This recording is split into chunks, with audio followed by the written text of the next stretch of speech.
قال اللہ تعالی فی شان حبیبہ ان اللہ وملائکتہ یصلون علی النبی یا ایھا الذین آمنوا صلوا علیہ وسلموا تسلیما اللہم صل علی سیدنا وشفیعنا وحبیبنا ومولانا محمد معدن الجود والکرم وعلی آلہ وبارک وسلم صلاۃ و سلاما علیک یا رسول اللہ صلی اللہ تعالی علیہ وسلم لا الہ الا اللہ محمد الرسول اللہ صلی اللہ تعالی علیہ وسلم۔ الحمدللہ الحمدللہ رب العالمین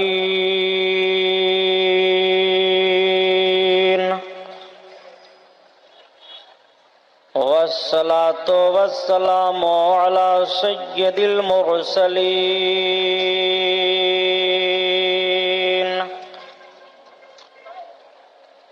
وعلى آلہ الطاہرین وصحابہ المطہرین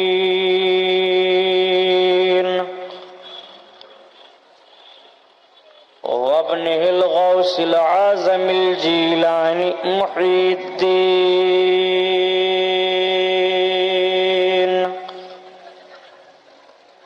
وأہل بیتہ اجمعین اما بعد اعوذ باللہ من الشیطان الرجیم بسم اللہ الرحمن الرحیم قال اللہ تعالی فی القرآن العظیم والفرقان الحمید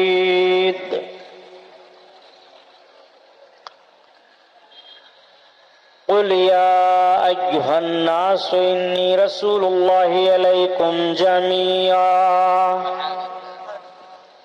صدق اللہ البصیر القدیر وصدق رسولہ البشیر النذیر والحمد للہ رب العالمین۔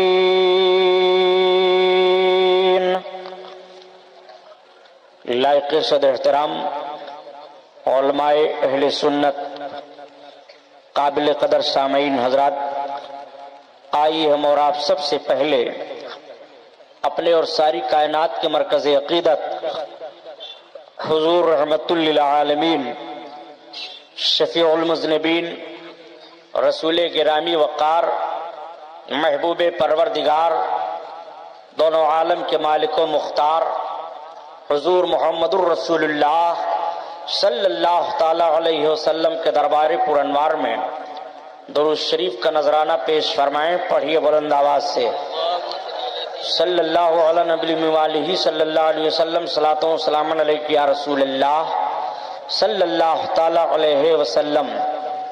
پورا مجمع خیر و برکت کے لیے اور درود شریف پڑھ لیجیے۔ اللہم صلی علی سیدنا مولانا محمد معدن الجود والکرم وعلی آلہ وبارک وسلم صلاۃ و سلام علیک یا رسول اللہ صلی اللہ تعالی علیہ وسلم۔ حضرات گرامی، آج کا یہ رحمت و نور میں ڈوبا ہوا جلسہ جشن شہید اعظم کے پروگرام کا یہ 5واں جلسہ ہے جس میں ہم اور آپ شرکت کی سعادت حاصل کیے ہوئے ہیں۔ اللہ رب العزت اس محفل نور کو قبول فرمائے، ہمیں اور آپ کو دارین کی بھلائیوں اور سعادتوں سے سرفراز فرمائے۔ میں نے کل کے اپنے عنوان میں آقا کریم صلی اللہ تعالی علیہ وسلم کی مقدس زندگی پاک کا وہ گوشہ عرض کیا تھا کہ مکہ شریف سے مدینہ طیبہ تشریف لائے، تبلیغ اسلام فرماتے رہے، اسی اثنا میں جنگ بدر کا واقعہ بھی پیش آیا۔ انشاءاللہ وہیں سے پھر بیان کا آغاز ہوگا، لیکن حسب معمول نعت پاک رسول صلی اللہ تعالی علیہ وسلم کے کچھ اشعار عرض کر رہا ہوں، سماعت فرمائیں پھر بات آگے بڑھے۔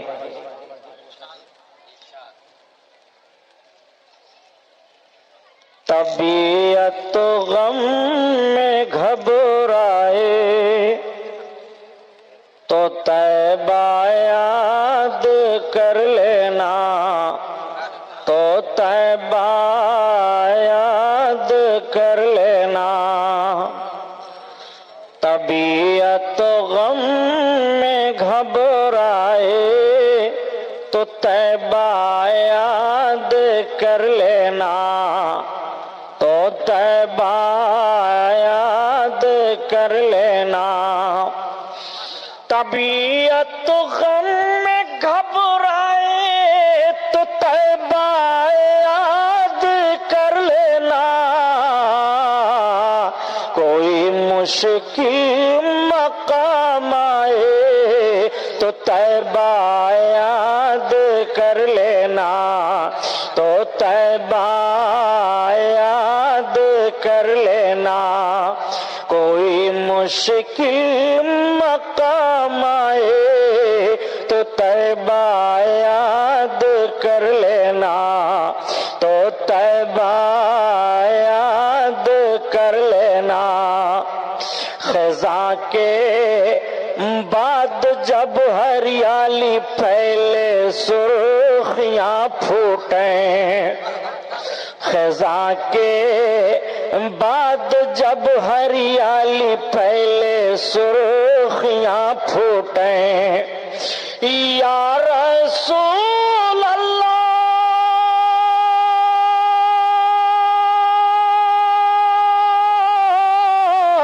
خزاں کے بعد جب ہریالی پھیلے سرخیاں پھوٹیں،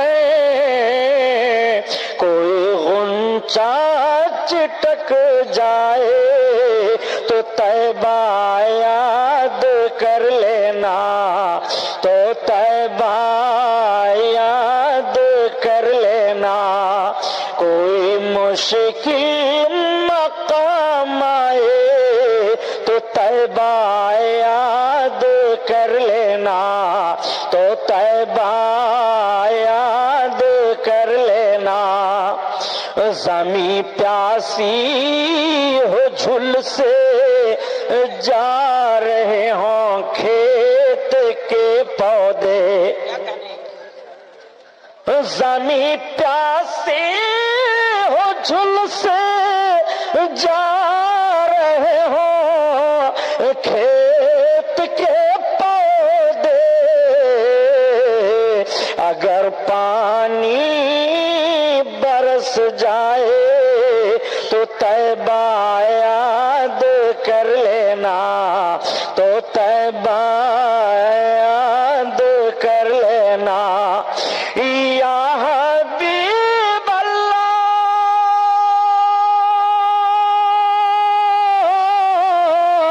سوکھے دھانوں پہ ہمارے بھی کرم ہو جائے، سوکھے دھانوں پہ ہمارے بھی کرم ہو جائے،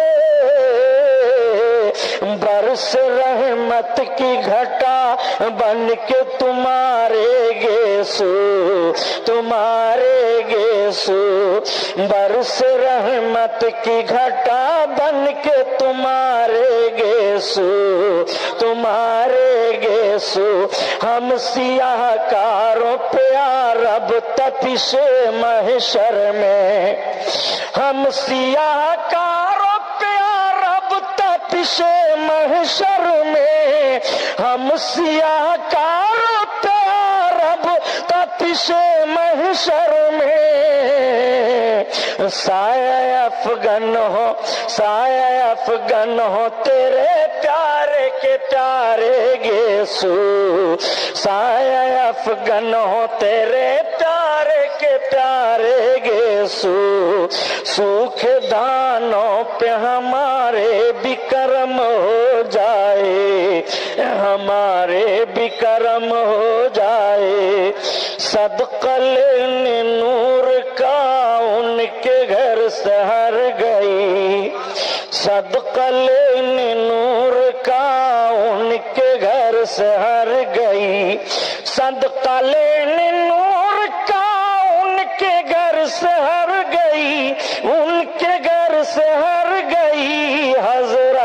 آمنہ کی گود مصطفیٰ سے بھر گئی، حضرت آمنہ کی گود مصطفیٰ سے بھر گئی، تابناک تابناک ہے زمین و آسماں، تابناک تابناک ہے زمین و آسماں، تابناک تابناک ہے زمین و آسماں، ہے زمین و آسماں، مصطفیٰ کے نور سے کائنات بھر گئی، مصطفیٰ کے نور سے کائنات بھر گئی، کائنات بھر گئی۔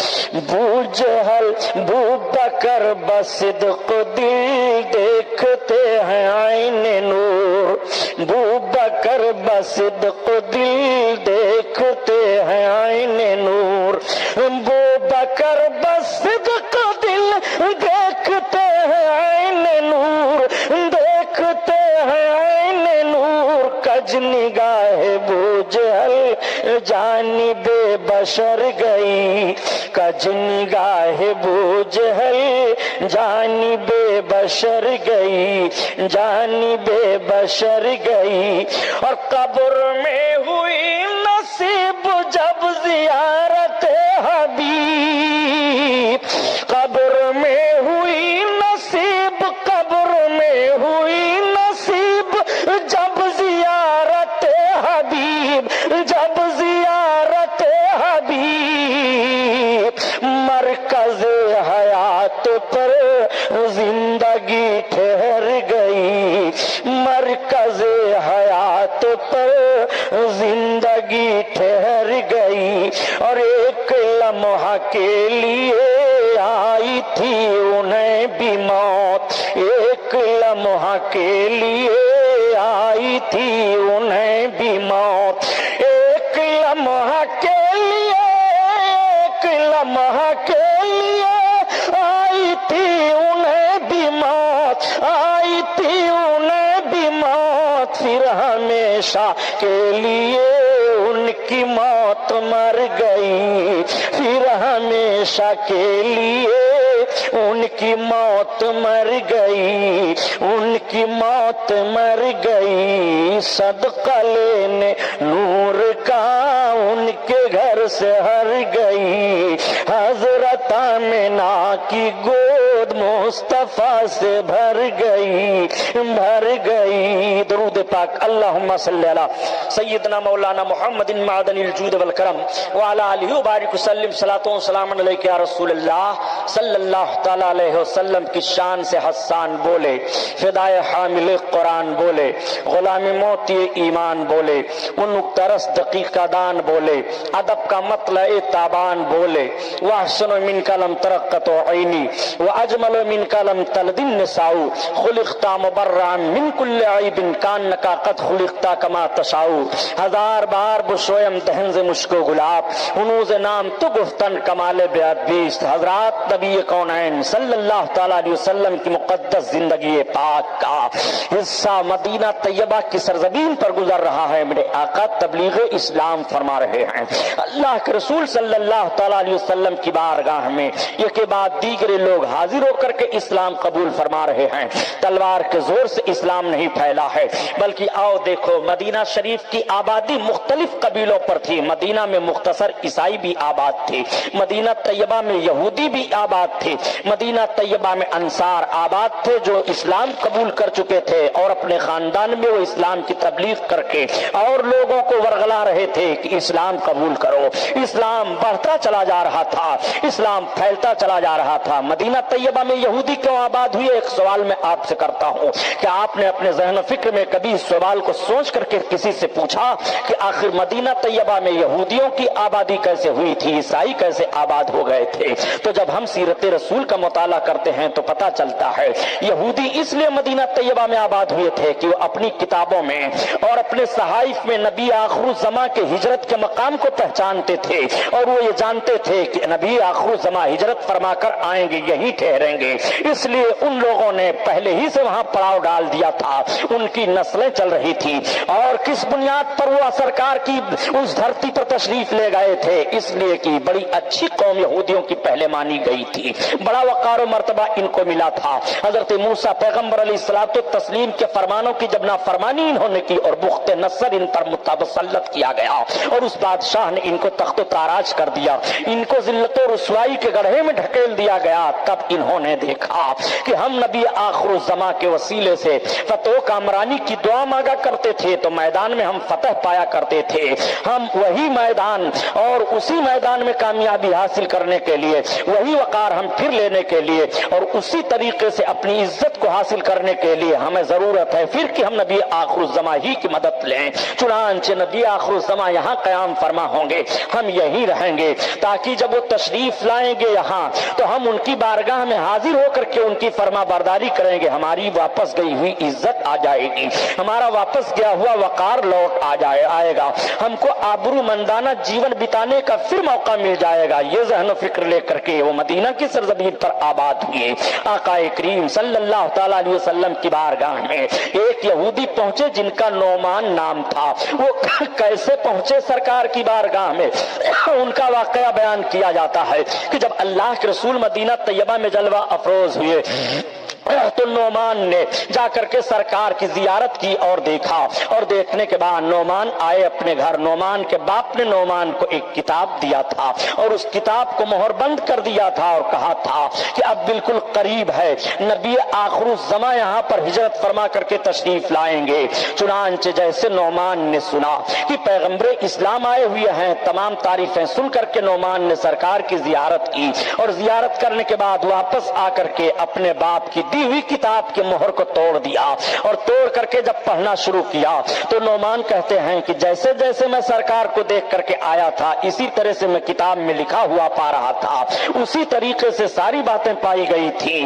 اس کتاب میں یہ لکھا تھا ان کی صورت ایسی ہوگی، ان کی چال ایسی ہوگی، ان کا حلیہ پاک اس طرح سے ہوگا، وہ حلال و حرام کی تلقین اس طرح سے فرمائیں گے، وہ ایک خدا کی عبادت کا حکم دیں گے، اس طرح سے ساری باتیں اس میں تحریر تھی۔ نعمان اس کتاب کو لے کر کے اللہ کے حبیب کی بارگاہ میں حاضر ہوئے اور عرض کرتے ہیں یا رسول اللہ، یہ دیکھیے میرے باپ نے یہ مجھ کو صحیفہ دیا تھا، یہ کتاب دیا تھا اور اس کو کہا تھا کہ جب تم اس وقت اس کو کھولنا اور توڑنا جب نبی آخر الزماں مدینہ کی سرزمین پر جلوہ افروز ہو جائیں گے، یہاں پر وہ آئیں گے تب تم کھولنا۔ یا رسول اللہ، میں آپ کو دیکھ کر کے گیا اور اس کے بعد میں نے اس کتاب کو کھولا اور کھولنے کے بعد سرکار جیسے جیسے میں آپ کو دیکھ رہا ہوں وہی ساری باتیں اس میں ہیں، میں اقرار کر رہا ہوں کہ آپ نبی برحق ہیں، آپ اللہ کے رسول ہیں، مجھے اسلام کا کلمہ پیش کیجیے۔ اللہ کے رسول صلی اللہ تعالیٰ علیہ وسلم نے نعمان کو اسلام کا کلمہ پڑھایا اور اسلام میں داخل فرما لیا۔ نعمان سرکار کی بارگاہ میں رہنے لگے، بڑے جید آدمی مانے گئے تھے نعمان یہودی قبیلہ میں۔ یہودی دیکھ کر کے اچنبھوں میں پڑ گئے کہ نعمان جیسا آدمی محمد کے دین کو قبول کر لیا ہے، نعمان نے ان کے دین کو قبول کر کے ہماری جماعت پر ٹھیس لگا دی ہے۔ چنانچہ وہ لوگ نعمان کے مخالف ہو گئے، نعمان کے دشمن ہو گئے۔ نعمان نے کہا مجھے دشمنی کی کوئی پرواہ نہیں ہے، مجھے مخالفت کی کوئی پرواہ نہیں ہے۔ یہ ایک ایسا بھی موقع آتا ہے کہ نعمان دشمن کے نرغے میں پھنسے اور نعمان کو گرفتار کیا گیا تو نعمان کے جسم کے ایک ایک حصے کو کاٹ دیا گیا، اور جب ان کے جسم کا حصہ کاٹا جاتا تھا تو کہا جاتا تھا محمد کا کلمہ چھوڑو، محمد کا نام نہ لو۔ اس کے باوجود نعمان کہتے تھے لا الہ الا اللہ وحدہ لا شریک لہ، میں گواہی دیتا ہوں اللہ کے سوا کوئی معبود نہیں ہے، اس کا کوئی شریک نہیں ہے، محمد اس کے رسول ہیں۔ نعمان کے جسم کا ایک ایک حصہ کاٹا گیا، تعجب میں پڑ گئے سب، اور اس کے بعد نعمان کو جلا دیا گیا۔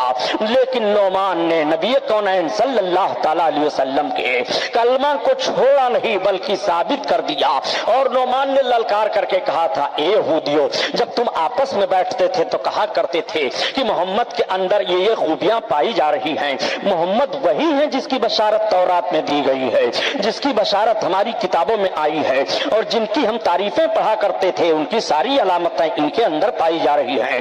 ضرور یہی نبی برحق ہیں، پھر تم کیوں انکار کر رہے ہو؟ تمہارے اندر عصبیت کیوں آ گئی ہے؟ تمہارے اندر تعصب کیوں پیدا ہو گیا ہے؟ ڈرو خدا سے، ڈرو جہنم کے عذاب سے۔ نعمان یہ پیغام دیا کرتے تھے۔ آئیے آپ ذرا دیکھیے، اسلام پھیلتا چلا جا رہا ہے، اسلام کے دامن سے سب وابستہ چلے جا رہے ہیں۔ میں نے کل عرض کیا تھا کہ جس جوان نے رسول کونین صلی اللہ تعالی علیہ وسلم کی بارگاہ میں داخل ہو کر کے اسلام قبول کیا تھا اور اس کے بعد شادی کا پیغام پیش فرمایا تھا، وہی جوان ہے۔ اس جوان کے ایثار کو بھی ملاحظہ فرما لیجئے۔ جوان کی شادی تو ہو گئی، اور شادی کیسی ہوئی ذرا اس کا بھی نقشہ سامنے رکھیے۔ اللہ کے رسول کی بارگاہ میں جب وہ حاضر آئے، عرض کرتے ہیں یا رسول اللہ، میں نے آپ کا پیغام نکاح کا ان کو پہنچا دیا، اور تھوڑی دیر کے بعد پھر ان کی بچی نے یہ جواب دیا، یا رسول اللہ نکاح کا پیغام منظور ہو گیا۔ آقا کریم ارشاد فرماتے ہیں تو اسود جاؤ تم نکاح کے لوازمات کو بازار سے خرید لو۔ حضرت اسود عرض کرتے ہیں یا رسول اللہ، ہمارے پاس کچھ درہم و دینار بھی تو نہیں ہیں۔ اللہ کے رسول نے ان کو درہم عطا فرمائے، اسی لیے تو اعلیٰ حضرت عظیم البرکت فرماتے ہیں کہ نبی کی بارگاہ سے ملتا کیا نہیں ہے، نبی کی بارگاہ سے جس چیز کا سوال کرو وہ عطا فرما رہے ہیں۔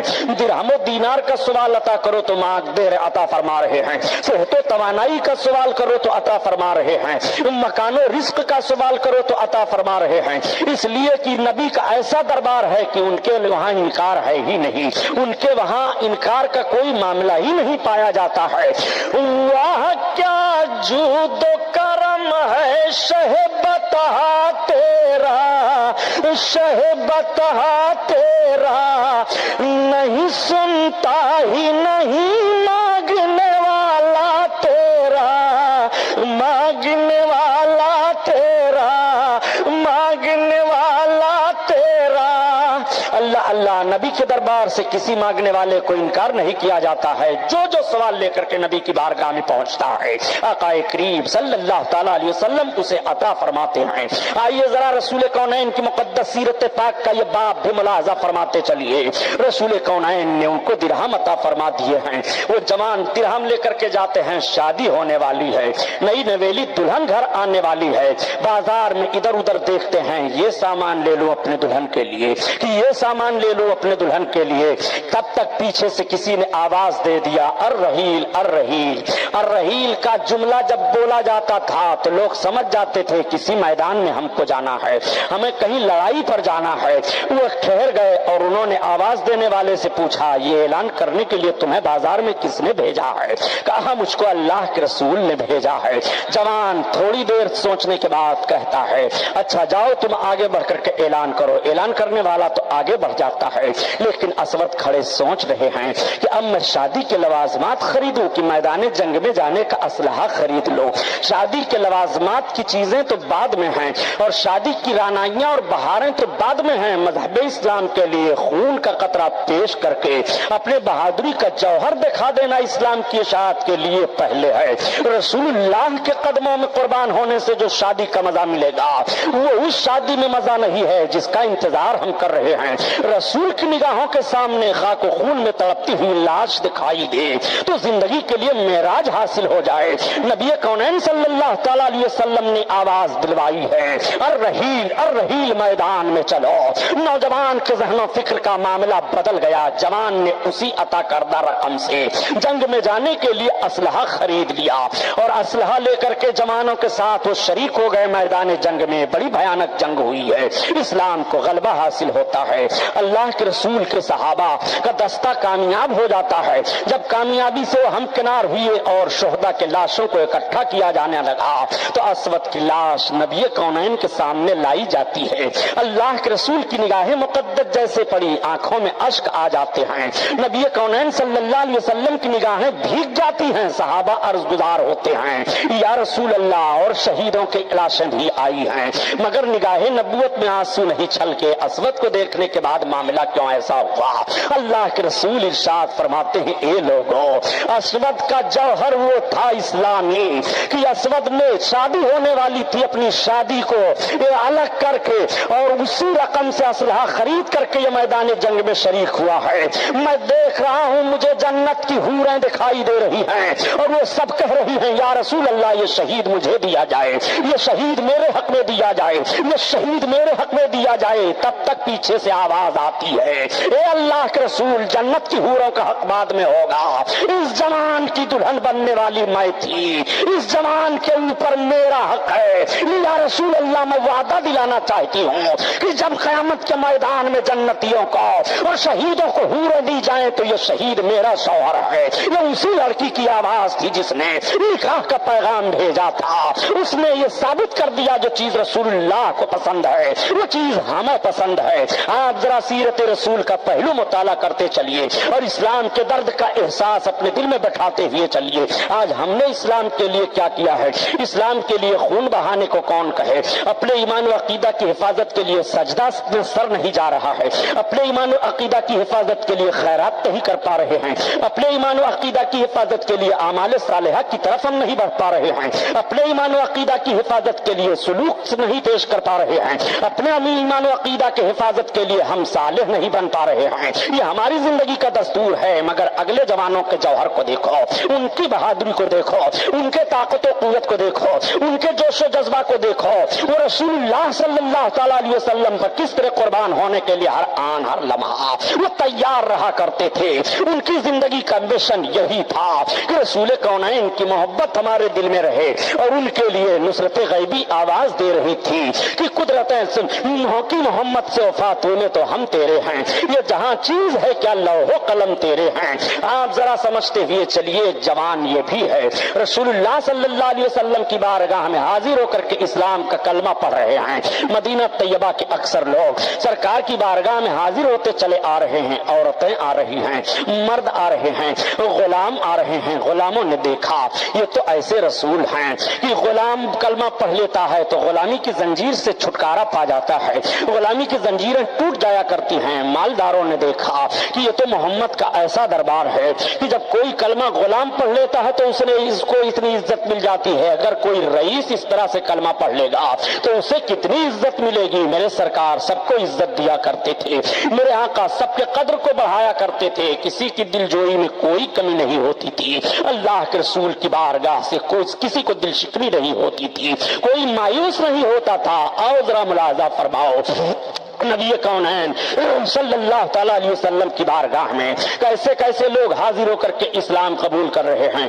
واقعہ سنانا مقصد نہیں ہے، بلکہ آپ کو میں آپ کے رسول اللہ صلی اللہ تعالیٰ علیہ وسلم کی سیرت کا وہ گوشہ بتانا چاہتا ہوں جس سے آپ کا ایمان تازہ ہو جائے۔ یہ نبی کونین ہیں، میرے سرکار تشریف فرما ہیں۔ کسی صحابی نے عرض کر دیا یا رسول اللہ، ایک جوان ہیں جن کا نام دہیہ کلبی ہے، اگر دہیہ کلبی اسلام قبول کر لیتے ہیں تو ان کے خاندان کے 1200 لوگ ان کے انڈر میں ہیں، وہ سب کے سب اسلام قبول کر لیں گے۔ دہیہ بڑے خوبصورت جوان تھے۔ حضرت جبریل علیہ الصلوۃ والتسلیم جب انسانی شکل میں آئے ہیں تو دہیہ کی شکل میں آئے ہیں۔ دہیہ کے لیے اللہ کے حبیب کے دستے کریم اٹھ گئے۔ میرے سرکار دعا مانگ رہے ہیں اللہ دہیہ کو اسلام کی دولت نصیب فرما دے۔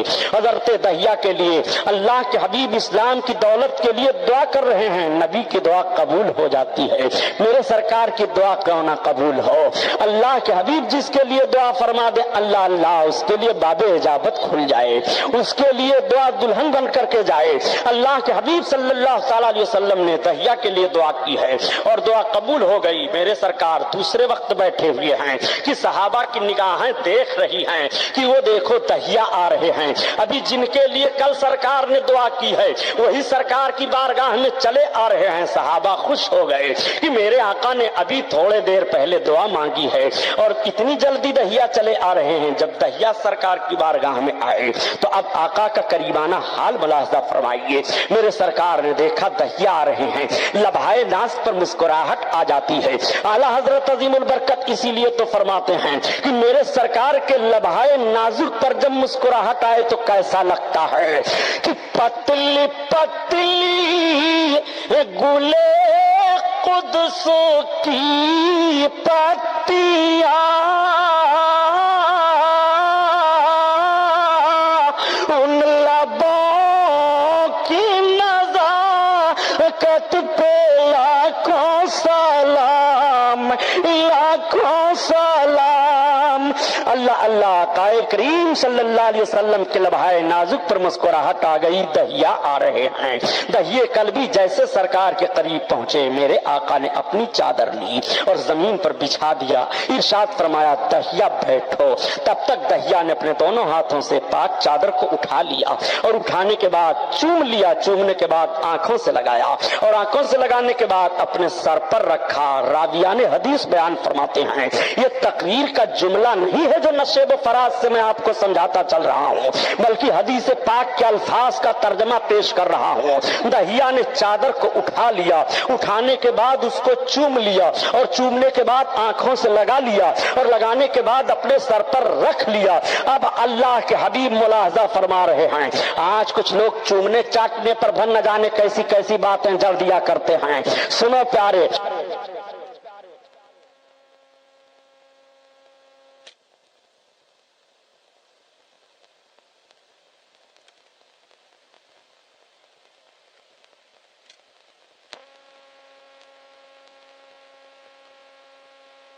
سے لگ گیا ہے، اس چادر پر وہ بیٹھتے نہیں ہیں۔ نبی فرماتے ہیں بیٹھ جاؤ، مگر وہ بیٹھتے نہیں ہیں۔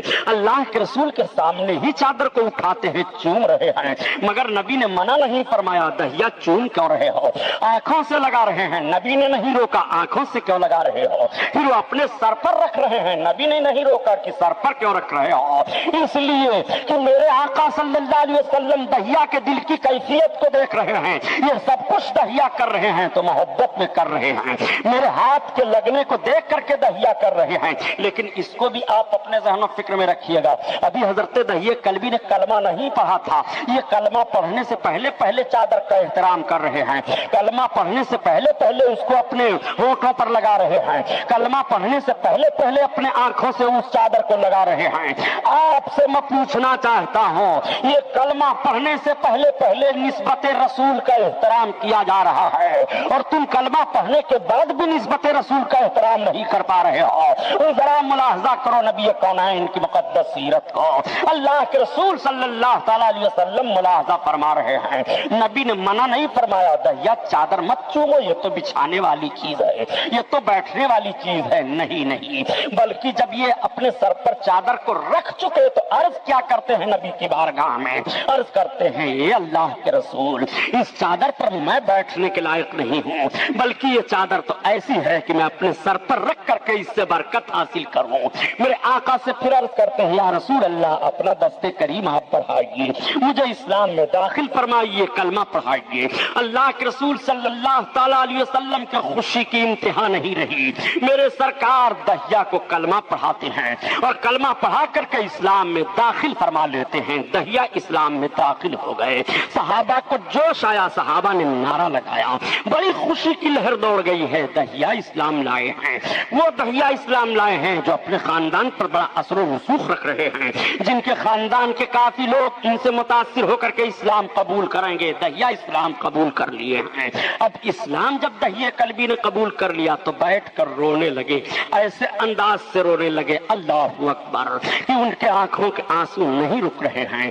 نبی کی بارگاہ میں کبھی محبت سے بھی رویا جاتا ہے، نبی کی بارگاہ میں کبھی اپنے جرموں کو یاد کر کے بھی رویا جاتا ہے، نبی کی بارگاہ میں کبھی سوالی بن کر کے بھی رویا جاتا ہے، نبی کی بارگاہ میں کبھی امیدیں لگا کر کے بھی آنسو بہائے جاتے ہیں۔ جس نیت سے جو نبی کی بارگاہ میں آنسو بہاتا ہے اسی نیت سے اس کو نبی کونین اس کو عطا فرماتے ہیں۔ آؤ دہیے قلبی آنسو بہانے لگے، رونے لگے، جب دہیا آئے تب بیٹھ کر نہیں روئے، جب دہیا نے چادر کو چوما تب نہیں روئے، جب چادر پاک کو سر پر رکھا تب نہیں روئے، جب نبی کے دستے کونین دامن پر اپنے ہاتھ کو نبی کے برکت والے ہاتھ پر دے دیتے ہیں اور اسلام میں داخل ہو جاتے ہیں. غلامی کا توق جب گردن میں ڈال لیا تب کشکول تمنا پھیلاتے ہیں. یا رسول اللہ اب کرم فرمائیے. آقا فرماتے ہیں دہیا کیوں رو رہے ہو؟ آخر آنسو بہانے کا سبب کیا ہے؟ ہچکیاں بچ جاتی ہیں روتے روتے. خدا کی قسم محبت رسالت میں آنکھیں تر ہو جائیں تو موتی سمجھ کے شان کریمی نے چن لیے. خوف الہی سے رو پڑو تو موتی سمجھ کے شان کریمی نے چن لیے. رات کے سناٹے میں اپنے آقا کے عشق میں آنسو بہا دو تو موتی سمجھ کے شان کریمی نے چن لیے. دہیے قلبی روتے چلے جا رہے ہیں. رسول اللہ کی بارگاہ میں روتے چلے جا رہے ہیں. نبی کی بارگاہ میں فریاد کرتے چلے جا رہے ہیں.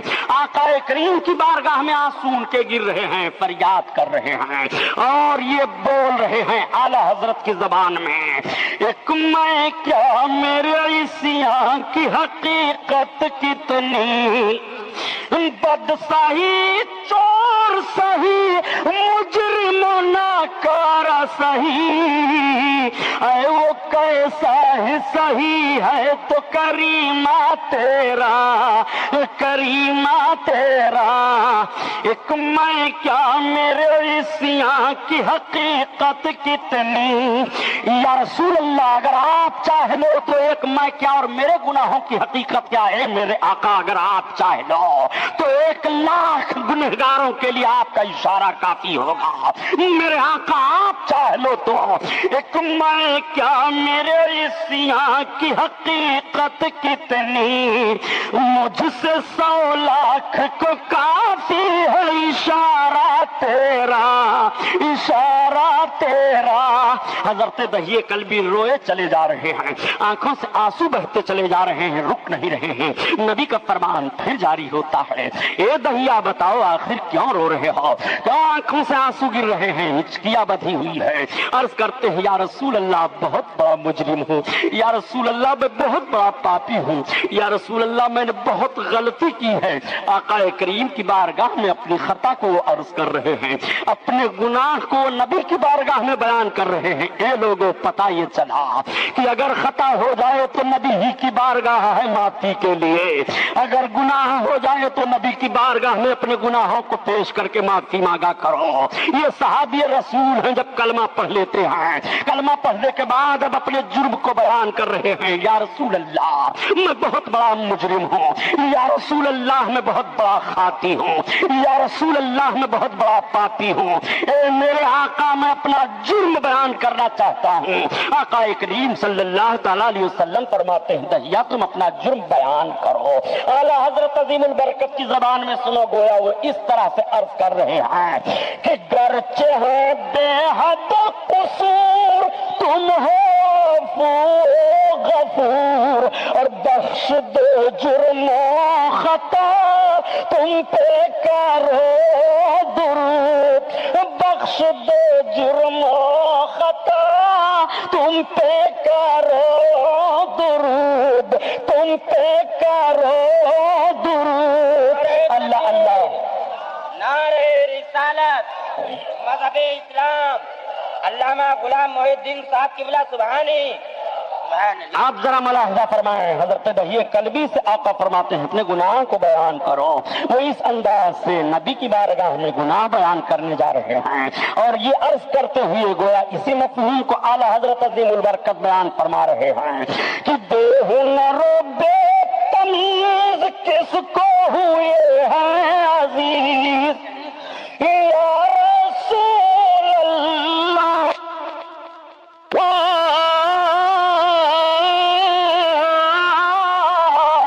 بے ہنر و بے تمیز کس کو ہوئے ہیں عزیز, ایک تمہارے سوا تم پہ کرو درود, ایک تمہارے سوا تم پہ کرو درود.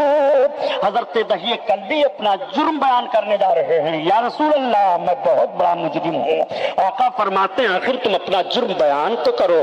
عرض کرتے ہیں یا رسول اللہ تو آپ سنیے میرا جرم کیا ہے. قتل تو بے یدی سبینا من بنات. یا رسول اللہ میں نے اپنے ہاتھوں سے 70 لڑکیوں کو قتل کیا ہے. اتنا سننا تھا نبی کونین صلی اللہ علیہ وسلم کا. وجہ کریم پھر جاتا ہے. میرے سرکار اپنی نگاہوں کو نیچے کر لیتے ہیں. 70 لڑکیوں کا قاتل بارگاہ رسالت میں حاضر ہے. 70 لڑکیوں کا ذبح کرنے والا رسول اللہ کی بارگاہ میں اپنا جرم بیان کر رہا ہے. 70 لڑکیوں کو قتل کرنے والا نبی کی بارگاہ میں معافی کا پروانہ لینا چاہتا ہے. 70 لڑکیوں کا قتل کرنے والا اپنے جرم کو نبی کے سامنے بیان کر کے اپنے گناہوں کی معافی کی امید لگائے ہوئے وجہ کریم کو دیکھ رہا ہے. یا رسول اللہ میں نے اپنے ہاتھ سے 70 لڑکیوں کو قتل کیا ہے. ایک آدمی کا کوئی قاتل ہو جائے تو بہت بڑا دادا قرار دے دیا جاتا ہے. 2 کو مار دیا جائے تو اور بہت بڑا قرار دے دیا جاتا ہے. 3-4 کو مار دیا جائے تو ہندوستان کا قانون اس پر پوٹا لگا دیا جائے گا اور جیل کی کوٹھری میں ٹھونس دیا جائے گا. یہ نہیں ہوگا کہ یہ معافی مانگ رہا ہے معاف کر دو, یہ قصاص دے رہا ہے معاف کر دو. نہیں 70 لڑکیوں کا قاتل بارگاہ رسالت میں حاضر ہے. کیسے کیسے پتھر دلوں کو موم بنایا اللہ کے رسول نے. کیسے کیسے سخت دلوں کو اللہ کے حبیب نے پھول بنا دیا. نبی کونین کی بارگاہ میں 70 لڑکیوں کا قاتل حاضر ہے. یا رسول اللہ کرم فرمائیں معافی کا پروانہ یہاں سے نہیں ملے گا تو کہاں ملے گا. اللہ کے رسول صلی اللہ تعالی علیہ وسلم کی نگاہیں جھکی ہوئی ہیں. رب کا دریائے کرم جوش پر آیا. حضرت جبریل نبی کی بارگاہ میں حاضر ہو رہے ہیں. عرض کرتے ہیں یا رسول اللہ نگاہ کرم اٹھائیے, اپنے غلام کی طرف توجہ کیجیے. یا رسول اللہ میں رب کی طرف سے پیغام لے کر کے آیا ہوں, رب آپ کو سلام پیش کر رہا ہے. یا رسول اللہ رب کا فرمان یہ ہے کہ کلمہ پڑھ کر کے حالت کفر سے جب اسلام میں آئے دہیہ کلبی, اگر 60 سال کے گناہ کفر کے ہوتے جب بھی رب معاف فرما دیتا. اللہ اللہ اتنا سننا تھا. میرے آقا ارشاد فرماتے ہیں اے صحابہ سننا.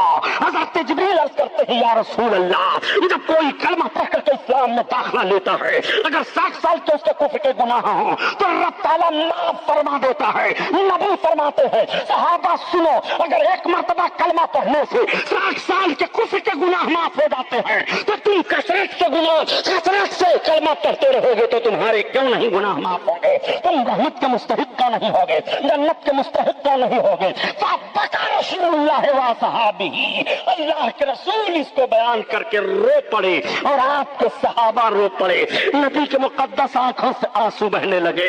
مجرم کو معافی کا پروانہ مل رہا ہے, قاتل رسول اللہ کے دربار میں معاف کیا جا رہا ہے. نبی کونین بشارت عطا فرما رہے ہیں اے کلمہ پڑھنے والے مسلمانوں, تم نے کلمہ کی برکت کو نہیں سمجھا ہے. کلمہ کفر کے گناہ کو مٹاتا ہے. کلمہ پڑھو تمہیں جنت دلاتا ہے. کلمہ پڑھو نیکیاں تمہیں مل رہی ہیں. کلمہ پڑھو جنت کے حقدار بن رہے ہو. کلمہ پڑھو فتح و کامرانی مل رہی ہے. کلمہ کی دعوت و تبلیغ کرتے رہو. یہ وہی کلمہ ہے جس کلمہ کو تم نے پہاڑوں پر لگایا ہے تو پہاڑ بھی ہلنے لگا ہے. اسی کلمے کو تم نے میدان جنگ میں پڑھا ہے تو تلواروں کی چھاؤں میں تمہیں فتح ملی ہے. اسی کلمہ کو پڑھتے ہوئے تم سمندروں میں کودو ہو تو تمہارے لیے آواز آئی ہے کہ دست تو دست ہے دریا بھی نہ چھوڑے ہم نے, اور بحری ظلمات میں دوڑا دیے گھوڑے ہم نے. دی ادا کبھی یورپ کے کلیساؤں میں, کبھی افریقہ کے تپتے ہوئے صحراؤں میں. یہ آواز تمہارے لیے آئی تھی جب کلمہ کے اس طرح سے تم پابند تھے. لا الہ الا اللہ محمد الرسول اللہ.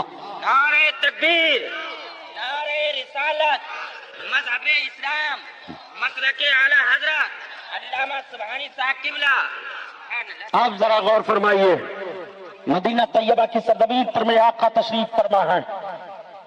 آقا کریم صلی اللہ تعالیٰ علیہ وسلم نے پوری 63 سالہ زندگی نبی کی مطالعہ کر ڈالو مگر کہیں نہیں پاؤ گے کہ سرکار نے کبھی بھی تلوار اٹھانے کی پہل کی ہو یا صحابہ کو حکم دیا ہو. میرے صاحب سرکار نے اپنے مقدس زندگی میں کبھی بھی تلوار اٹھانے کی پہل نہیں کی ہے, لیکن میرے آقا جنگوں میں رہے ہیں. بدر کی لڑائی ہوئی تو میرے آقا تشریف فرما تھے. مقام احد پر لڑائی ہوئی تو سرکار تشریف فرما ہے. خندق کی لڑائی ہوئی تو نبی کونین تشریف فرما ہے. یہ وہ لڑائیاں ہیں جن میں بنفس نفیس اللہ کے حبیب صلی اللہ تعالی علیہ وسلم ہیں.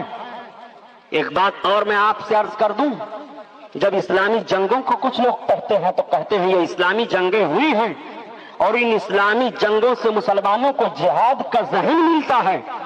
لیکن آپ ذرا غور فرمائیے، اسلامی جنگیں ہوئی ہیں اور ان اسلامی جنگوں سے جہاد کا ذہن ملتا ہے، لیکن کس بنیاد پر یہ اسلامی جنگیں ہوئی؟ کیا یہ اسلامی جنگیں پہلے ہوئی ہیں؟ کیا اسلام کے ماننے والوں پر جب حملہ کیا گیا تو دفاع کے لیے جنگیں کی گئی ہیں؟ ہمیشہ مسلمان کبھی بھی تلوار اٹھایا ہے اور جنگیں ہوئی ہیں تو دفاع کے لیے ہوئی ہیں، اس نے پہل نہیں کی ہے. اور کچھ لوگ جب یہ ذہن و فکر دے دیا کرتے ہیں کہ ہمیں تو صرف کیا ضرورت ہے جنگ و جدل سے، ہمیں کیا ضرورت ہے اور سب کچھ کرنے سے، میں آپ سے پوچھنا چاہتا ہوں، رسول اللہ کی امتی ہو تو 63 سالہ زندگی سرکار کی ملاحظہ کرو. اگر مسجد کے عابد تم ہو کہ ہم مسجد میں سجدہ کر رہے ہیں تو تمہیں رسول اللہ کی سیرت پر عمل کرنا پڑے گا کہ جب اسلام تمہیں پکارے تو میرے آقا نے بدر کے مقام تمہیں تشریف فرما ہو کر کے اپنی سیرت پیش کیا تھا، احد کے مقام میں تشریف فرما ہو کر کے اپنی سیرت پیش کیا تھا. تمہیں رسول اللہ کی سیرت پر عمل کرنا پڑے گا. جب وقت آئے گا تو تمہیں مسجد میں ساجد بننا پڑے گا، اور جب وقت آئے گا تو تمہیں میدان میں مجاہد بننا پڑے گا. جب وقت آئے گا تو تم قرآن کی تلاوت کرتے ہوئے چلو گے، لیکن جب وقت آئے گا تو کبھی کبھی تمہیں پھانسی کے پھندے پر بھی چڑھایا جائے گا، کبھی جلتے ہوئے آگ کے شعلوں میں بھی تمہیں ڈالا جائے گا. یہ ساری باتیں تم خوبیوں کے ساتھ پڑھتے جاؤ اور دیکھتے جاؤ، صحابہ کے اندر پائی جا رہی ہیں. اللہ کے رسول صلی اللہ تعالی علیہ وسلم نے میدان جنگ میں جا کر کے یہ بھی ذہن و فکر دے دیا، میرے امت کے لوگوں جب ظلم ہوگا تم پر اور ظلم و بربریت کے تعلق سے تلواریں تمہارے سامنے آئیں گی تو ضرور تمہیں بھی آگے بڑھنا پڑے گا، اور آگے بڑھ کر کے تمہیں بھی اسی سیرت پر عمل کرنا ہوگا. نبی کونین صلی اللہ تعالی علیہ وسلم کی مقدس سیرت کا پہلو ملاحظہ کرتے ہوئے چلیے. اللہ کے رسول صلی اللہ تعالی علیہ وسلم مدینہ طیبہ میں تشریف فرما ہے، اور کون آتا ہے نبی کی بارگاہ میں اسلام قبول کرنے کے لیے؟ تلوار کے زور سے اسلام نہیں پھیلا ہے. یہودیوں میں سب سے بڑے عالم حضرت عبداللہ ابن سلام مانے جاتے تھے، ان کا نام یاد کر لو. عبداللہ ابن سلام اتنے بڑے عالم مانے جاتے تھے کہ ان کے باپ کو بھی یہودی بہت بھاری عالم مانتے تھے، باپ کی بھی قدر کرتے تھے، عبداللہ بن سلام کی بھی قدر کرتے تھے. حضرت عبداللہ بن سلام کہتے ہیں کہ جب رسول اللہ صلی اللہ علیہ وسلم مدینہ میں آئے تو میں کھجور کے درخت پر چڑھا ہوا تھا اور کھجوریں توڑ رہا تھا. میری خالہ کھجور کے پیڑ کے نیچے موجود تھی. کسی نے کہہ دیا کہ مکہ سے چل کر کے اللہ کے نبی آئے ہوئے ہیں، اتنا سننا تھا. حضرت عبداللہ بن سلام کہتے ہیں مجھے اتنی خوشی ہوئی کہ میں اسی درخت سے نعرہ مارا تو میری خالہ نے نیچے سے کہا، اے عبداللہ ابن سلام، تم مدینہ میں یثرب میں، اس وقت یثرب کہا جا رہا تھا، مدینہ نام تو میرے سرکار نے مدینہ کا رکھا ہے. ان کی خالہ کہتی ہیں، حضرت عبداللہ بن سلام بیان کرتے ہیں کہ میری خالہ نے کہا، اے عبداللہ بن سلام، تم اتنے زور سے نعرہ مار رہے ہو، اگر حضرت موسیٰ آتے تو آپ کہتے ہیں اے خالہ یہ جو آئے ہیں حضرت موسیٰ کے بھائی ہیں، یہ وہی دین لے کر آئے ہیں جو حضرت موسیٰ نے دین کا پیغام دیا تھا، یہ وہی قانون لے کر کے آئے ہیں جس قانون اور جس تبلیغ کے انداز کو حضرت موسیٰ علیہ السلام نے پیش کیا تھا. اے میری خالہ، چنانچہ وہ کہتے ہیں میں کھجور کے درخت سے نیچے اتر پڑا اور نیچے اتر کر کے میں بے تحاشا بھاگتا ہوا آیا. آ کر کے کہتے ہیں جب میری نگاہ سرکار کے چہرے انور پر پڑی تو میں پکار اٹھا، خدا کی قسم یہ جھوٹے کا چہرہ نہیں ہو سکتا، یہ تو نبی کونین صلی اللہ علیہ وسلم آخر الزماں پیغمبر ہی کا چہرہ ہے. تبھی تو اعلیٰ حضرت عظیم البرکت اپنے آقا کے حسن کی تصویر کو اس طرح سے کھینچتے ہوئے بیان فرماتے ہیں، وہ کمال حسن حضور ہے کہ گمان ناقو سے جہاں نہیں، اور یہی پھول خار سے دور ہے، یہی شمع ہے کہ دھواں نہیں. اور حضرت حضرت عبداللہ بن سلام کا ذہن و فکر دو. وہ کہتے ہیں کہ ارے مدینہ والو ہوشیار ہو جاؤ، اے سرب والو خدا سے ڈرو. خدا کی قسم یہی نبی آخر الزمان ہے. ان کے چہرے کی صداقت و حسن کو دیکھ لو، یہ جھوٹے نہیں ہیں، یہی نبی آخر الزمان ہے. ان کے آنے سے دنیا روشن ہو گئی ہے. اے مدینہ والو، ان کے آنے سے مدینہ روشن ہو گیا ہے. اسی لیے تو حفیظ جالندھری نے پکار کر کے کہہ دیا، یہ جہاں بے نور تھا تاریخ تھا اور سخت کالا تھا، اور کوئی پردے سے کیا نکلا کہ گھر گھر میں اجالا تھا. اللہ اللہ، آقا کریم صلی اللہ تعالی علیہ وسلم کی روشنی ملاحظہ کرو. حضرت عبداللہ بن سلام سرکار کی بارگاہ میں حاضر ہو کر عرض کرتے ہیں، یا رسول اللہ، میں نے آپ کے اندر ساری نبوت کی نشانیوں کو دیکھ لیا، پہچان لیا.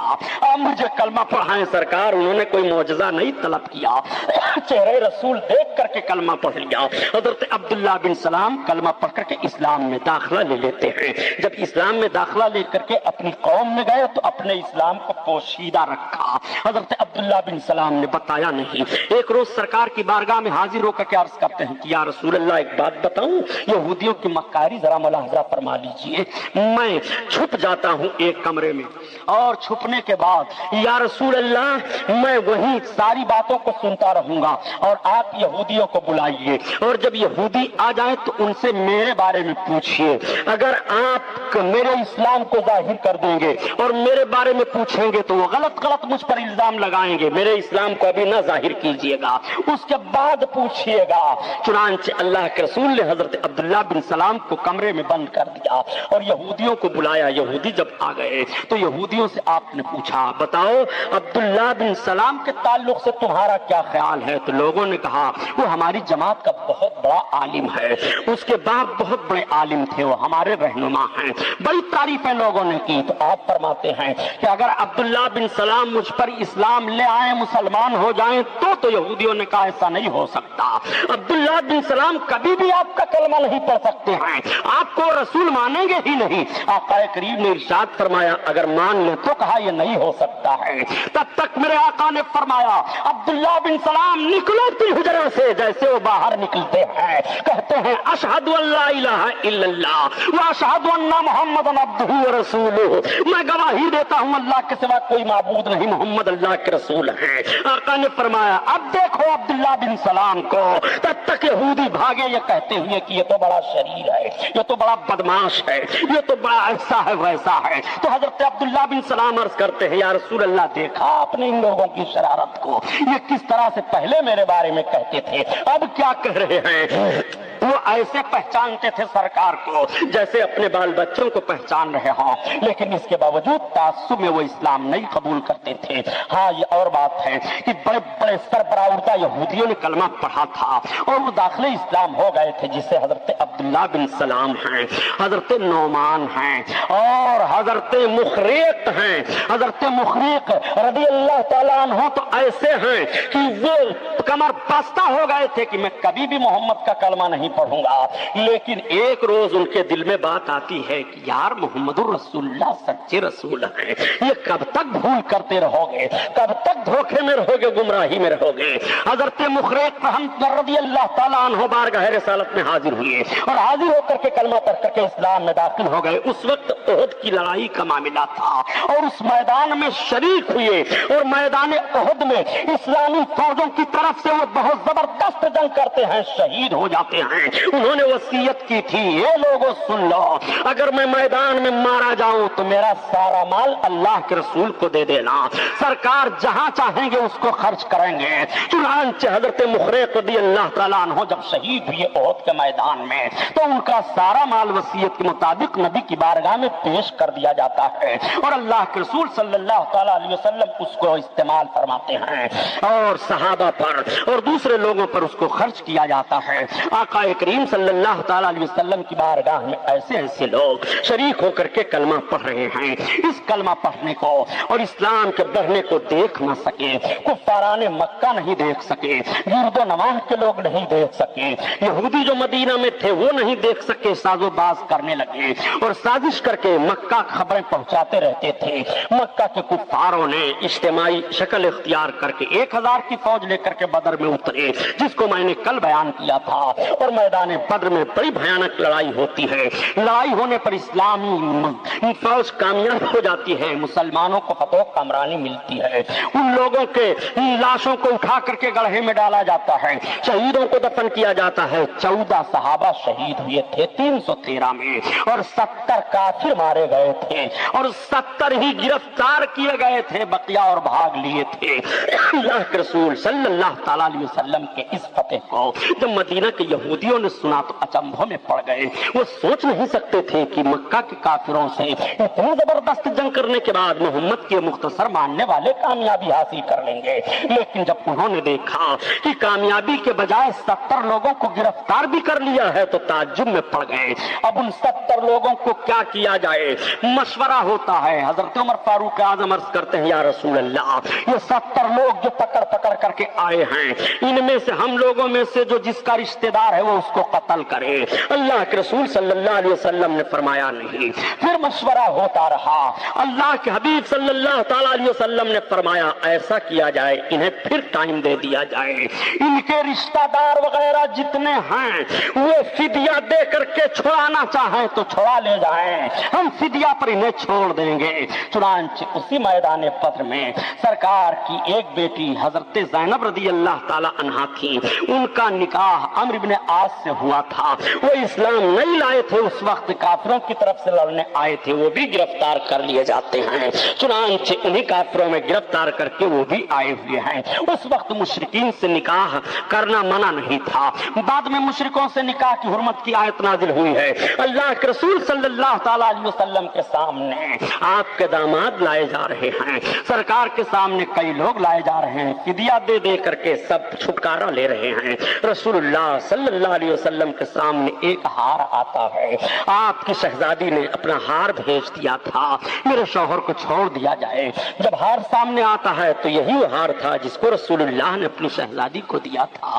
نبی کونین کی آنکھوں میں آنسو آ گئے۔ میرے آقا صحابہ سے فرماتے ہیں، میرے صحابہ اگر تم مشورہ دو اور تم کہو تو عمرو بن عاص کو یوں ہی چھوڑ دیا جائے، یہ ہار میری بیٹی زینب کا ہے۔ صحابہ نے عرض کیا، یا رسول اللہ، میرے ماں باپ آپ پر قربان، آپ جو فیصلہ فرمائیں ہمیں منظور ہے۔ چنانچہ ان کو رہا کر دیا جاتا ہے۔ بعد میں وہ بھی سرکار پر ایمان لائے اور آ گئے سرکار کے قدموں میں۔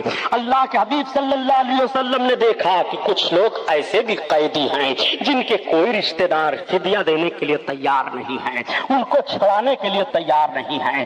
اللہ کے رسول نے ان سے ارشاد فرمایا، تم پڑھے لکھے ہو؟ لوگوں نے عرض کیا، ہاں یا رسول اللہ، ہم پڑھے ہیں کچھ۔ سرکار ارشاد فرماتے ہیں، تو جو ان قیدیوں میں پڑھا لکھا ہے وہ ہمارے صحابہ کو اور ان کے بچوں کو پڑھا لکھا دے، یہی ان کا فدیہ ہو جائے گا۔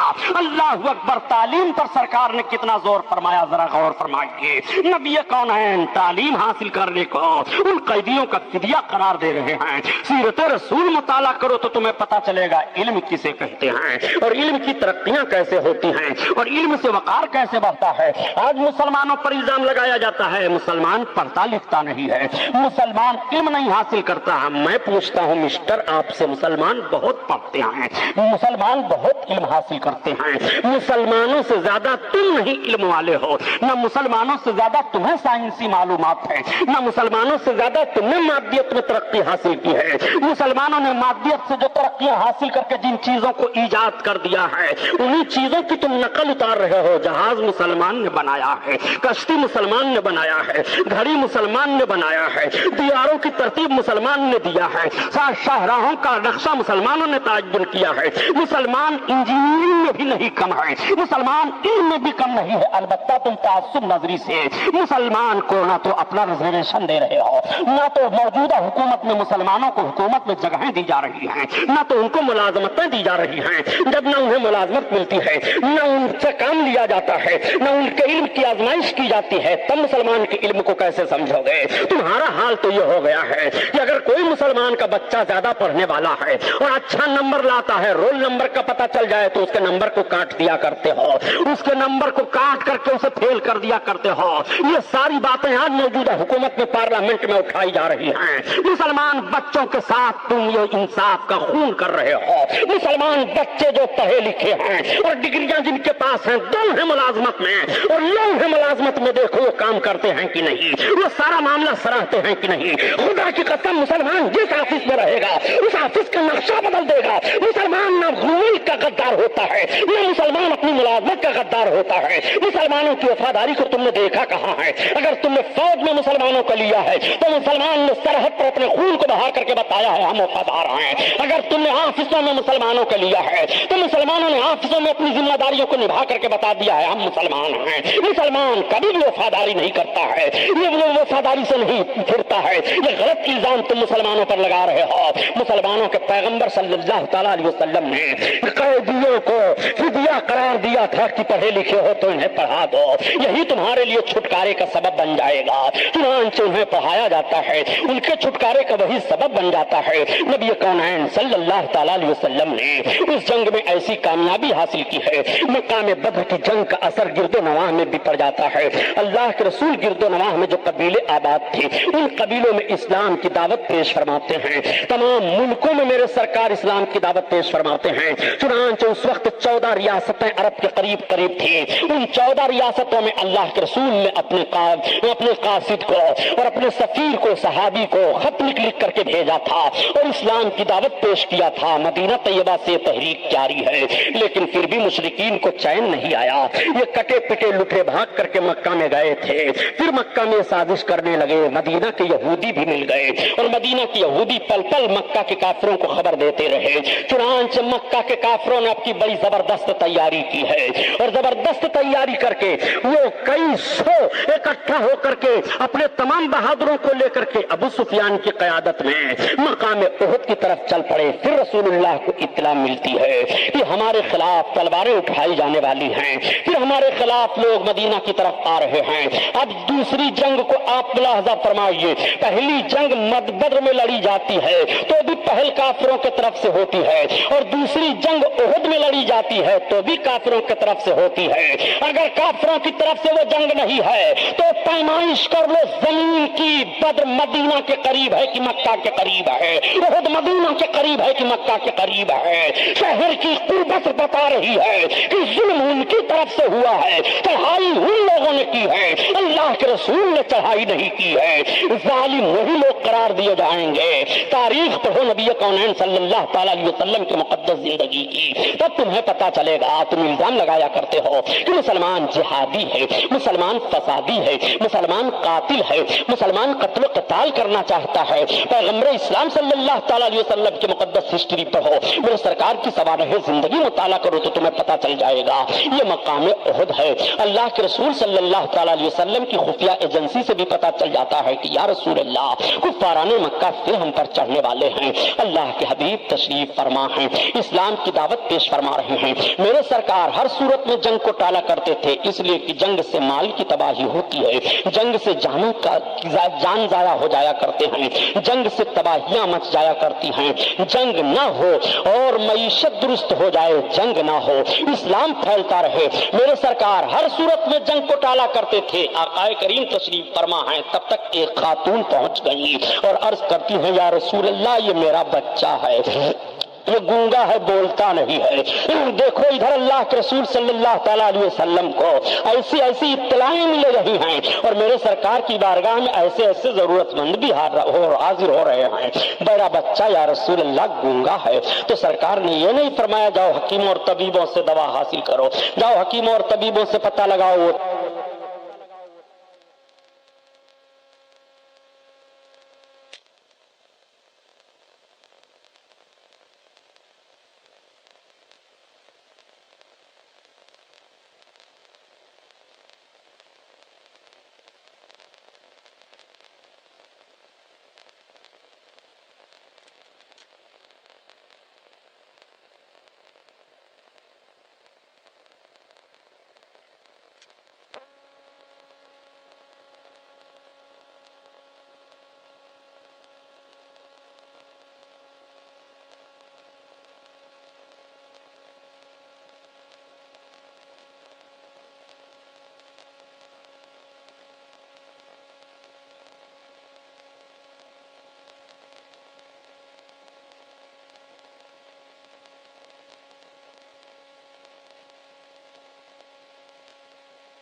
کے پانی لے کر کے آتی ہے. وہ خاتون اللہ کے رسول نے اس پانی کو اپنے منہ میں لیا اور لینے کے بعد سرکار نے اس میں کلی فرما دیا. ارشاد فرمایا لے اپنے بچہ کو پلا دے. جیسے وہ عورت اپنے بچہ کو پلاتی ہے سرکار کے اس پانی کو, وہ بچہ بولنے لگتا ہے, اس کی آواز کھل جاتی ہے. یہ رسول کامین صلی اللہ تعالیٰ علیہ وسلم کا اختیار اور معجزہ ملاحظہ فرماؤ. میرے نبی کی بارگاہ میں کیسے کیسے لوگ حاضر ہو رہے ہیں. وہ دہان پاک اللہ اللہ, اسی لیے تو اعلیٰ حضرت عظیم البرکت فرماتے ہیں وہ زبان جس کو سب کن کی کنجی کا ہے اور اس کی نافذ حکومت پہ لاکھوں سلام لاکھوں سلام. اللہ اللہ نبی کونین صلی اللہ تعالیٰ علیہ وسلم کی بارگاہ میں ایک خاتون پھر ایک روز حاضر ہوتی ہیں اور عرض کرتی ہیں یا رسول اللہ میرا بچہ یہ دیوانے کی شکل میں ہے.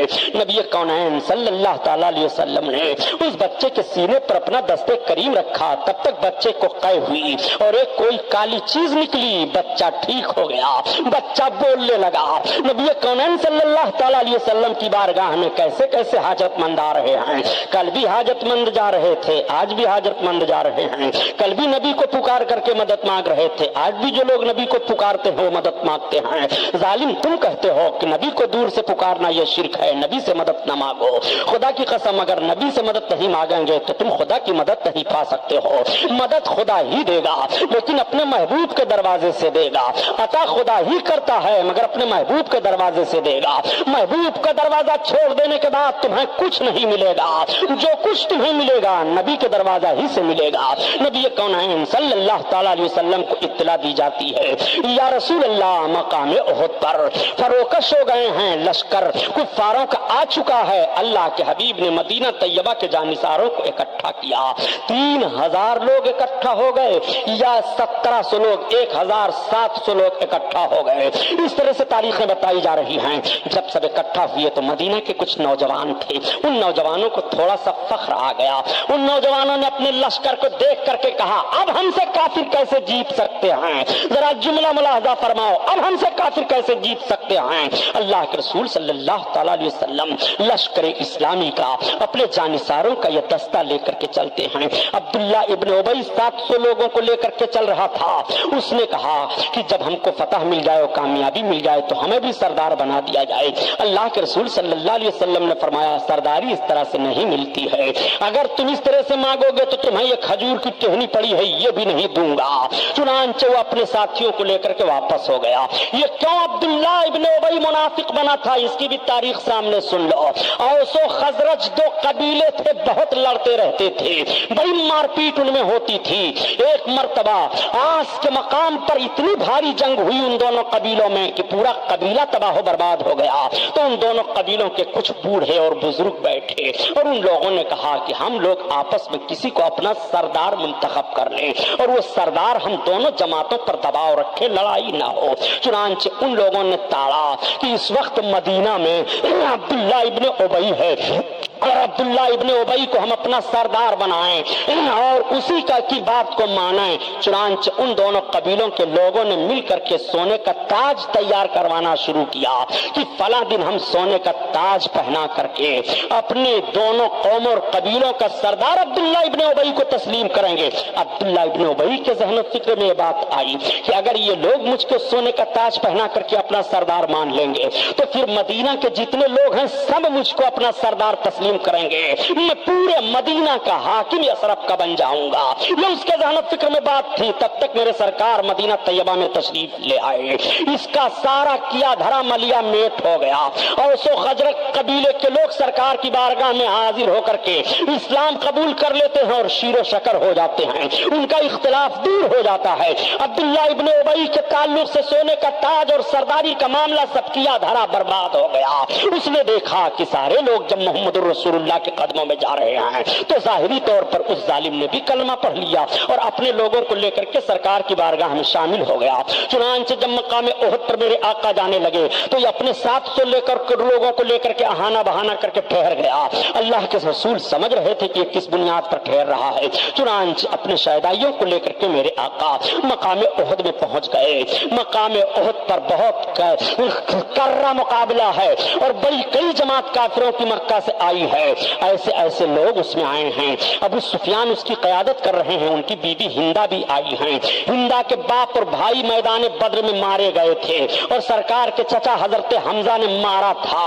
ہندا نے انعام رکھ دیا تھا کہ میرے بھائی اور میرے باپ کے قاتل کو، حمزہ کو جو قتل کرے گا میں اس کو اپنے سارے زیورات انعام میں دے دوں گی، اور اس کو جو قتل کرے گا، حمزہ قتل ہو گئے تو حمزہ کا کلیجہ نکال کر چباؤں گی اور ہار بنا کر پہنوں گی۔ یہ انعام ہندا نے بول دیا تھا۔ اتنا جوش و جذبہ کافروں کو دیا گیا تھا مقام احد میں۔ بڑی بھیانک جنگ ہونے لگی ہے، یہ دوسری جنگ عظیم ہونے والی ہے۔ اللہ کے رسول اپنے شہدائیوں کا دستہ لیتے ہیں اور دستہ لینے کے بعد میرے آقا نے نقشہ ملاحظہ فرمایا، آج بھی مدینہ طیبہ میں جاؤ اور مقام احد پر زیارت کرنے کے لیے حضرت حمزہ کی قبر انور کی جاؤ، اس میدان کو، نقشہ کو دیکھو، وہی وہ میدان ہے جہاں حق و باطل کی لڑائی لڑی گئی تھی، وہی وہ میدان ہے جہاں تلواریں چمکی تھی۔ پہاڑیاں آج بھی موجود ہیں، وہ پہاڑ کا حصہ آج بھی موجود ہے جس پہاڑ پر میرے آقا تشریف لے گئے تھے۔ اس میدان کے ریت آج بھی گواہی دے رہے ہیں جہاں صحابہ کے لاشیں تڑپی تھی، عشق رسول اللہ میں جہاں ان کا خون رہا تھا۔ مقام احد پر اللہ کے رسول جلوہ فروز ہیں۔ 5 میل کے فاصلے پر اس وقت مقام احد بتایا جاتا تھا، اب تو آبادیاں بڑھ گئی اور وہاں تک پہنچتی چلی جا رہی ہیں۔ وہ مقام احد ہے، میدان میں میرے سرکار بھی پہنچے ہوئے ہیں۔ مدینہ طیبہ پر پہرا لگا دیا جاتا ہے، مدینہ طیبہ میں کچھ لوگوں کو روک دیا جاتا ہے، بچوں کو روک دیا جاتا ہے، عورتوں کی حفاظت کے لیے بھی کچھ لوگوں کو تاکید کر دی جاتی ہے۔ اللہ کے رسول ارشاد فرماتے ہیں، دیکھو یہ پہاڑ ہے اور اس پہاڑ کا درہ ہے، 50 جانثار باہر نکلو۔ حضرت عبداللہ ابن زبیر کی قیادت میں ان 50 جانثاروں کو سرکار نے ارشاد فرمایا، اس درے پر تلواریں لے کر کے کھڑے ہو جاؤ، اسلامی فوج کو جیت ہو یا ہار ہو، تم 50 یہاں سے ہٹنا نہیں۔ اللہ کے رسول نے یہ فرمایا، اس درے پر کھڑا کر دیا۔ اسلامی جنگ ہوتی ہے، خاک و خون میں تلواریں پھر ڈوب جاتی ہیں، پھر لاشیں تڑپنے لگتی ہیں، پھر بہادران اسلام اپنی طاقت و قوت کا جوہر دکھاتے ہیں۔ مسلمانوں نے اپنے نبی کے نام پر مل کر کے اتنا زبردست حملہ کیا تھا کہ مقام احد میں کافروں کے قدم اکھڑ گئے اور پیچھے ہٹ گئے، مسلمانوں کو فتح مل گئی۔ یہ سب کے سب مال غنیمت سمیٹنے لگے۔ جب مال غنیمت سے سمیٹنے لگے تو 50 آدمیوں کا دستہ جو وہاں متعین تھا درے پر، ان لوگوں نے دیکھا کہ اب تو کفار بھاگ رہے ہیں اور ان کے مالوں کو سمیٹا جا رہا ہے، ہم لوگ بھی مال سمیٹنے میں شامل ہو جائیں۔ جوان تھے، جوش آ گیا جوانوں کو، وہاں سے ہٹنے لگے۔ حضرت عبداللہ نے للکارا، اے نوجوانوں درہ نہ چھوڑو، رسول اللہ کے قانون کی فرما برداری کرو، آقا کے حکم عدولی میں کامیابی تمہیں نہیں ملے گی، سرکار کی نافرمانی مت کرو۔ لیکن وہ جوان اتنے جوش میں بھرے ہوئے تھے، درے کو چھوڑ کر کے آئے اور مال غنیمت کا سمیٹنے لگے۔ وہ بھی تب تک حضرت خالد بن ولید اسلام نہیں لائے تھے۔ حضرت خالد بن ولید بڑے بہادر جنگ جو مانے گئے ہیں۔ حضرت خالد بن ولید نے دیکھا کہ سارے لوگ مال غنیمت سمیٹنے میں لگے ہیں، 200 کافروں کا دستہ لے کر کے وہ درے سے پہاڑ کے لگے ہوئے تھے۔ جیسے انہوں نے دیکھا کہ ان لوگوں کی توجہ ہٹ گئی ہے، بس 200 کافروں کو لے کر کے پیچھے سے حملہ کر دیا۔ پیچھے سے اچانک حملے کا ہونا تھا، پھر بھاگتے ہوئے کافر پلٹ پڑے، دونوں بیچ میں اسلامی مجاہدین گھر جاتے ہیں۔ آگے دفاع کریں، مال غنیمت سمیٹ رہے تھے، ان کو موقع نہیں ملا، پیچھے سے دشمن حملہ آور ہو گئے۔ ایسی افراتفری پھیلی کہ سب ایک دوسرے سے ادھر ادھر ہو گئے۔ اللہ کے رسول صلی اللہ تعالی علیہ وسلم کو کفار دیکھ رہے تھے، سب کی تلواریں انہی کی طرف بڑھتی چلی جا رہی تھی۔ میرے آقا پیچھے ہٹ رہے ہیں، ایک گڑھا تھا، اللہ کے رسول صلی اللہ تعالی علیہ وسلم اس میں تشریف لائے۔ میرے آقا کا اس میں تشریف لانا تھا کہ 2 دندان مبارک شہید ہو گئے، سرکار کے مقدس سر میں چوٹ آتی ہے، خون بہنے لگا۔ حضرت سعد بن وقاص رضی اللہ تعالیٰ عنہ کی نگاہ پڑ جاتی ہے، یہ وہی حضرت سعد بن وقاص ہیں جن کا لڑکا عمرو ہے کربلا کے میدان میں، جس نے نماز رسول پر تیر تیر چلایا تھا۔ بیٹے کا معاملہ ذرا ملاحظہ کرو اور باپ کے عشق رسالت کو دیکھو۔ حضرت سعد بن وقاص کود پڑتے ہیں اور سرکار کو اپنے باہوں میں لے کر کے سرکار کو ادھر کر لیا اور اپنے سینے کو کافروں کے تیر کی طرف کر دیا۔ ان کے تیر آ رہے ہیں، سعد بن وقاص کو لگ رہے ہیں۔ اللہ کے رسول نے دیکھا تو تیر کو فوراً اٹھایا اور اٹھانے کے بعد تیر دے دیا سعد بن وقاص کو۔ سعد مارو کافروں پر تیر، سعد مارو کافروں پر تیر، میرے باپ تم پر قربان ہو۔ اللہ کے رسول یہ جملہ ارشاد فرما رہے تھے، حضرت سعد بن وقاص کافروں پر تیر مار رہے تھے، تب تک حضرت فاروق اعظم چند صحابہ کو لے کر کے پہنچ گئے اور سرکار کو لے کر کے پہاڑی کے اوپر چڑھ گئے۔ 11 یا 9 صحابی تھے جو سرکار کو لے کر کے پہاڑی کے اوپر چڑھ گئے۔ ادھر کئی صحابی شہید ہو گئے، افراتفری ہو گئی، ادھر ادھر سب ہو گئے، نقشہ بدل گیا۔ جیتی ہوئی فوج بظاہر شکست میں تبدیل ہو جاتی ہے۔ اللہ کے رسول نے فرمایا تھا اپنے درے سے نہ ہٹنا۔ ان کے دل میں یہ بات آ گئی تھی، اب ہمیں کون شکست دے سکتا ہے؟ رب تعالیٰ نے اس کو دور کر دیا۔ اے میرے مومن بندو، تم اپنے دل میں کبھی غرور نہ لانا، تم اپنے دل میں کبھی گھمنڈ نہ لانا۔ غرور و گھمنڈ رب کو پسند نہیں ہے، اس لیے کہ ابلیس غرور و گھمنڈ کی بنیاد پر رسوا ہوا تھا، نافرمانی کیا تھا۔ میرے بندو، تمہارے دل میں غرور کیسے آ گیا ہے؟ تمہارے دل میں گھمنڈ کیسے آ گیا ہے؟ فتح و کامرانی تو ہم دیتے ہیں، شکست تو ہم دیتے ہیں، عزت تو ہم دیتے ہیں، تم نے اپنی طبیعت سے کیسے سوچ لیا ہے؟ رب کے فرمان پر ذرا غور فرماؤ۔ صحابہ بہت ہی مایوس ہو جاتے ہیں، صحابہ ایسے مایوس ہوئے کہ ان کے نگاہوں سے آنسو بہنے لگے۔ میرے آقا صلی اللہ تعالیٰ علیہ وسلم پہاڑی پر تشریف فرما ہیں۔ ابو سفیان نے جنگ کا جائزہ لیا، میدان کو دیکھا۔ ابو سفیان نے اپنے فوجیوں کو، لشکریوں کو اکٹھا کیا، اب قتل و قتال بند کرو، چھوڑ دو، بھاگ گئے سب محمد کے ماننے والے، اب ہمارا بدر کا بدلہ ہو گیا۔ ابو سفیان نے سب اکٹھا کیا اور اکٹھا کرنے کے بعد نعرہ لگایا، حبل زندہ باد، عزا زندہ باد۔ تب تک حضرت فاروق اعظم سے رہا نہ گیا۔ آپ عرض کرتے ہیں یا رسول اللہ، یہ کافر لوگ پہاڑ کے نیچے سے نعرہ لگا رہے ہیں، ہم بھی نعرہ لگائیں؟ سرکار نے فرمایا تم بھی نعرہ لگاؤ۔ چنانچہ حضرت فاروق اعظم نے اوپر سے نعرہ لگایا، نعرہ تکبیر، صحابہ نے تکرار کی، اللہ اکبر اللہ اکبر۔ تب تک ابو سفیان نے دیکھا، کچھ لوگوں نے کہا وہ دیکھو محمد اور ان کے جانثار وہاں پر موجود ہیں۔ ابو سفیان نے کہا بدلہ ہو گیا، ان کے ساتھی چلے گئے تو اب جنگ و جدال کرنے کی ضرورت نہیں ہے، واپس چلو۔ سب اپنے اپنے مال کو سمیٹتے ہیں، اپنے اپنے گھوڑوں کو لیتے ہیں، ہتھیاروں کو لیتے ہیں، مگر ابو سفیان کی بیوی ہندا سے نہیں رہا گیا۔ ہندا نے کہا وحشی؟ کہا ہاں۔ کہا تم نے مارا ہے رسول کے محمد کے چچا حمزہ کو؟ ہاں میں نے مارا ہے، اس لیے کہ مقام احد پر وحشی آئے تھے کافروں کی طرف سے، وحشی نیزہ بہت اچھا چلانا جانتے تھے، اسی نیزے سے انہوں نے حضرت حمزہ کو مارا تھا اور آپ شہید ہو گئے تھے۔ ہندا نے کہا وحشی یہ سارے میرے زیورات تم انعام میں لے لو۔ وحشی کو دے دیا سارے زیورات کو انعام میں۔ ہندا نے کہا حمزہ کا کہاں جنازہ ہے، لاش کہاں ہے؟ حضرت حمزہ کے لاش کے قریب جا کر کے اس کے بعد تاریخ کا ورق مطالعہ کرو تو آنکھوں سے خون کے آنسو جاری ہو جاتے ہیں۔ رسول اللہ کے چچا حضرت حمزہ ہیں جنہوں نے اپنی زندگی کا آخری خون کا قطرہ پیش کیا رسول اللہ کے قدموں پر۔ اے مسلمانوں، اسلام تب ہمیں ملا ہے، اسلام اس بنیاد پر ہم کو اور آپ کو ملا ہے۔ آج ہم عیاشیوں کے ماحول میں اور دولت کے نشے میں اسلامی لذتوں سے ناآشنا ہے، پوچھو اسلام کو جنہوں نے پھیلایا ہے، اسلام کے خاطر جن کی ناک کاٹی گئی ہے، جن کی آنکھیں نکالی گئی ہیں۔ سرکار کے چچا حضرت حمزہ کی ناک کاٹ لی جاتی ہے، آنکھیں نکال لی جاتی ہیں، زبان کاٹ دی جاتی ہے، کان دونوں کاٹ دیے جاتے ہیں، سر جدا کر دیا جاتا ہے، کلیجہ پھاڑا جاتا ہے اور نکال کر کے ہندا نے کلیجے کو چبایا، ہار بنا کر کے پہنا تھا۔ اسلام میں کتنا خون ہے حضرت امیر حمزہ کا میں آپ سے پوچھنا چاہتا ہوں۔ اللہ کے رسول صلی اللہ تعالیٰ علیہ وسلم جب ابو سفیان اور ان کی بیوی اور ان کے سارے لوگ چلے گئے، میدان میں میرے آقا آئے، صحابہ کی لاشوں کو اکٹھا کیا، شہیدوں کے اجسام لائے جاتے ہیں، نبی کونین کی مقدس آنکھوں سے آنسو جاری ہیں۔ میرے سرکار نے اپنے چچا حضرت حمزہ کے جسم کے ٹکڑے ٹکڑے کو اکٹھا کیا اور اکٹھا کرنے کے بعد آنکھوں سے آنسو جاری ہیں۔ اللہ کے رسول نے فرمایا قبر کھودی جائے، قبر کھودی جاتی جاتی ہے، اور جب حضرت حمزہ کو کفن دیا جاتا ہے تو سر کھل جاتا ہے، پیر ڈھکا جاتا ہے تو سر کھلتا ہے، سر ڈھکا جاتا ہے پیر کھل جاتا ہے۔ تھوڑی سی گھاس تھی، اس گھاس کو اللہ کے رسول نے اٹھایا، اپنے چچا کے قدموں پر ڈال دیا، وہی کفن ہو گیا۔ یہ مجاہد، یہ سلطان الشہداء، یہ رسول اللہ کے غلام، یہ نبی کے دیوانے گھاس کفن لے کر کے جا رہے ہیں۔ اسلام ایسے بے سر و سامانی کے عالم میں تھا کہ اتنا کپڑا نہیں ہے کہ حضرت حمزہ کا قدم ڈھک دیا جائے۔ حضرت حمزہ کو اسی حالت میں قبر میں لٹا دیا گیا۔ آج بھی حضرت حمزہ کے قبر کی زیارت کرنے کے لیے حجاج کرام جایا کرتے ہیں۔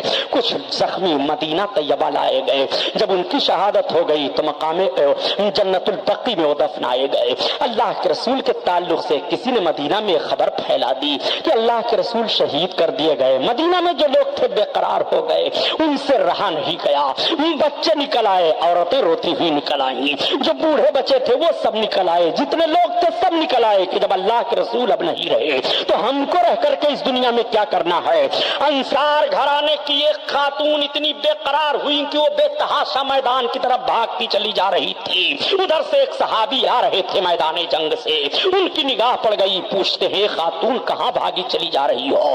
انہوں نے کہا بتاؤ آ کہاں سے رہے ہو؟ کہا میں میدان جنگ سے آ رہا ہوں۔ کہا اللہ کے رسول کا حال بتاؤ۔ انہوں نے کہا تمہارے شوہر شہید ہو گئے، تمہارے باپ شہید ہو گئے، تمہارے بھائی شہید ہو گئے۔ ایک خاتون پر کیسا گزرے گا وہ سن لے کہ میرا شوہر بھی میدان میں مار دیا گیا، میرا بھائی بھی میدان میں مار دیا گیا، میرا باپ بھی میدان میں مار دیا گیا، تو اسے کیسا گزرے گا؟ خاتون نے پوچھا اے مجاہد میں نے مان لیا کہ میرا بھائی شہید کیا گیا، میرا باپ شہید کیا گیا، میرا شوہر شہید کیا گیا، مگر یہ تو بتاؤ میرے آقا کا حال کیا ہے؟ انہوں نے کہا الحمدللہ سرکار صحیح اور سلامت ہیں۔ تب تک خاتون نے کہا جب آقا سلامت ہیں تو ہمارے لیے سارا جہان سلامت ہے، ہمارے لیے سب سلامتی ہی سلامت ہے۔ اسی لیے تو اعلیٰ حضرت عظیم البرکت فرماتے ہیں ان کے نثار کوئی کیسے ہی رنج میں ہو، جب یاد آ گئے ہیں سب غم بھلا دیے ہیں، سب غم بھلا دیے ہیں، جب یاد آ گئے ہیں، جب یاد آ گئے ہیں سب غم بھلا دیے ہیں، سب غم بھلا دیے ہیں۔ درود شریف پڑھو اللہم صلی علی سیدنا مولانا محمد معدن الجود والکرم وعلی آلہ بارک وسلم صلاۃ و سلام علیک یا رسول اللہ۔ آخر اسلام تیرے چاہنے والے نہ رہے، جن کا تو چاہت تھا افسوس وہ حالے نہ رہے۔ آپ ذرا ملاحظہ فرمائیے رسول کونین صلی اللہ علیہ وسلم کی مقدس سیرت۔ ایک مسئلہ یہیں پر اور حل کر دوں تاکہ آپ اس میں آپ کی معلومات میں اضافہ ہو جائے، آپ کا ایمان تازہ ہو جائے۔ ایک بحث بہت زبردست کی جاتی ہے، صاحب تم بزرگوں کی قبروں پر جاتے ہو، ہاں، قبروں پر فاتحہ پڑھتے ہو، ہاں، ان کی زیارت کرتے ہو، ہاں، کسی اللہ کے ولی کی قبر پر چادر بھی ڈالتے ہو، ہاں۔ صاحب یہ بدعت ہے، بہت بڑا ناجائز کام ہے۔ اعلیٰ حضرت عظیم البرکت سے جب پوچھا گیا کہ کسی ولی کے قبر پر چادر ڈالنی کیسی ہے تو آپ فرماتے ہیں اظہار عظمت کے لیے اللہ کے ولی کے قبر پر ایک چادر ڈال دینی کافی ہے، بقیہ منو چادروں کی قیمتیں غریبوں اور فقیروں میں تقسیم کر دی جائیں۔ یہ ہے مسلک اعلیٰ حضرت۔ مجاوروں نے خون کر دیا ہے مسلک اعلیٰ حضرت کا۔ مسلک اعلیٰ حضرت تو ذرا دیکھو، آقا کریم صلی اللہ تعالیٰ علیہ وسلم کے شیدائیوں پر اعتراض کیا جاتا ہے کہ قبروں کے پاس کیوں جاتے ہو؟ اب پتہ یہ چلا کہ لاؤ سرکار کی سیرت دیکھی جائے، لاؤ نبی کونین کی 63 سالہ زندگی مطالعہ کیا جائے۔ کیا نبی بھی قبروں پر گئے ہیں مومنین کے کہ نہیں؟ کیا نبی نے بھی مومنوں کے قبروں کے پر جا کر کے ان کے لیے دعا کی ہے کہ نہیں؟ تو جنت البقیع کے قبرستان میں تو آقا جایا ہی کرتے تھے، لیکن کہہ سکتے ہو سرکار کبھی کبھی جاتے تھے، دن تو کوئی متعین نہیں تھا۔ لیکن آؤ یہ مقام احد ہے، جس روز احد کی لڑائی ہوئی تھی، جب سال میں وہ دن آتا تھا تو اللہ کے رسول اس دن احد میں تشریف لے جاتے تھے اور احد کے شہیدوں کے لیے مغفرت کی دعا مانگتے تھے۔ پتہ یہ چلا کہ شہید کی قبر پر جانا کرنا اس کے شہادت کی دن یہ رسول اللہ کی سنت ہے، یہ رسول اللہ کا طریقہ ہے۔ میرے سرکار شہدائے احد کی قبروں پر جایا کرتے تھے۔ حدیث کی کتابوں کو پڑھو اور دیکھو سرکار کی یہ حدیث ہے کہ نہیں۔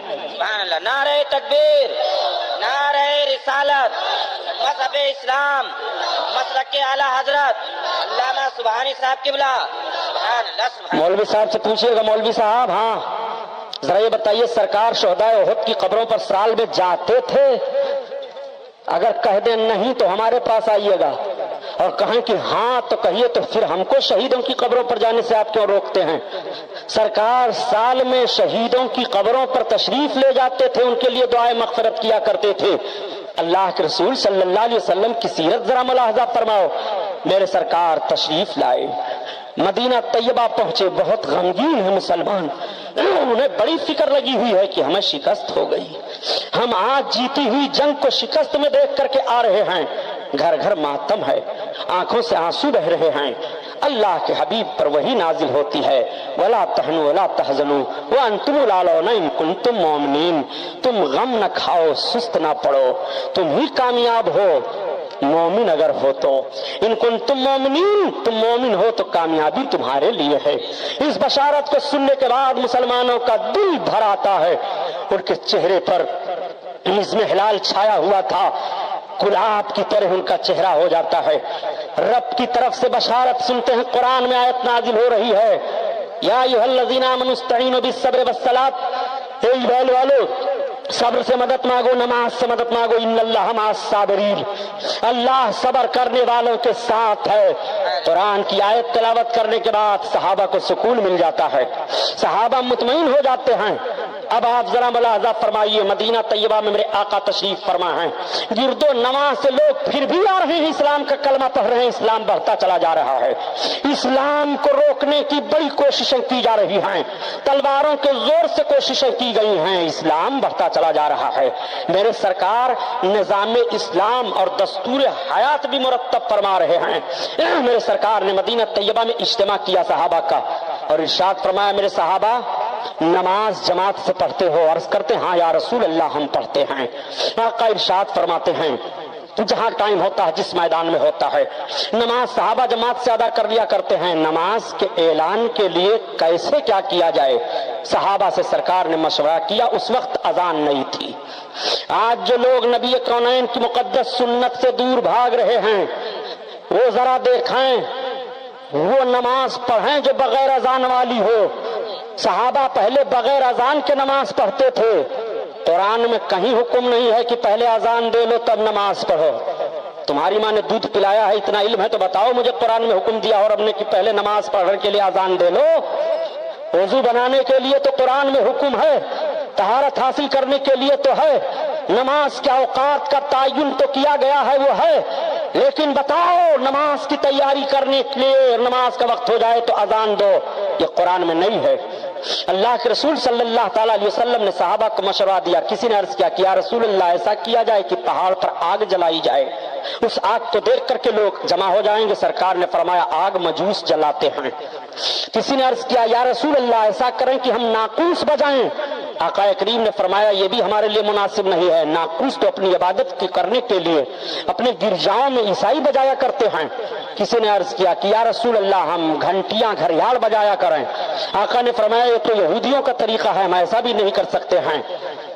تب تک حضرت عمر فاروق اعظم نے عرض کیا یا رسول اللہ کیوں نہ ایسا کیا جائے کہ جب نماز کا وقت ہو جائے تو کہا جائے، کوئی بلند آواز سے کہے الصلاۃ الصلاۃ۔ آقا کریم صلی اللہ علیہ وسلم نے فرمایا ہاں یہ مناسب ہے۔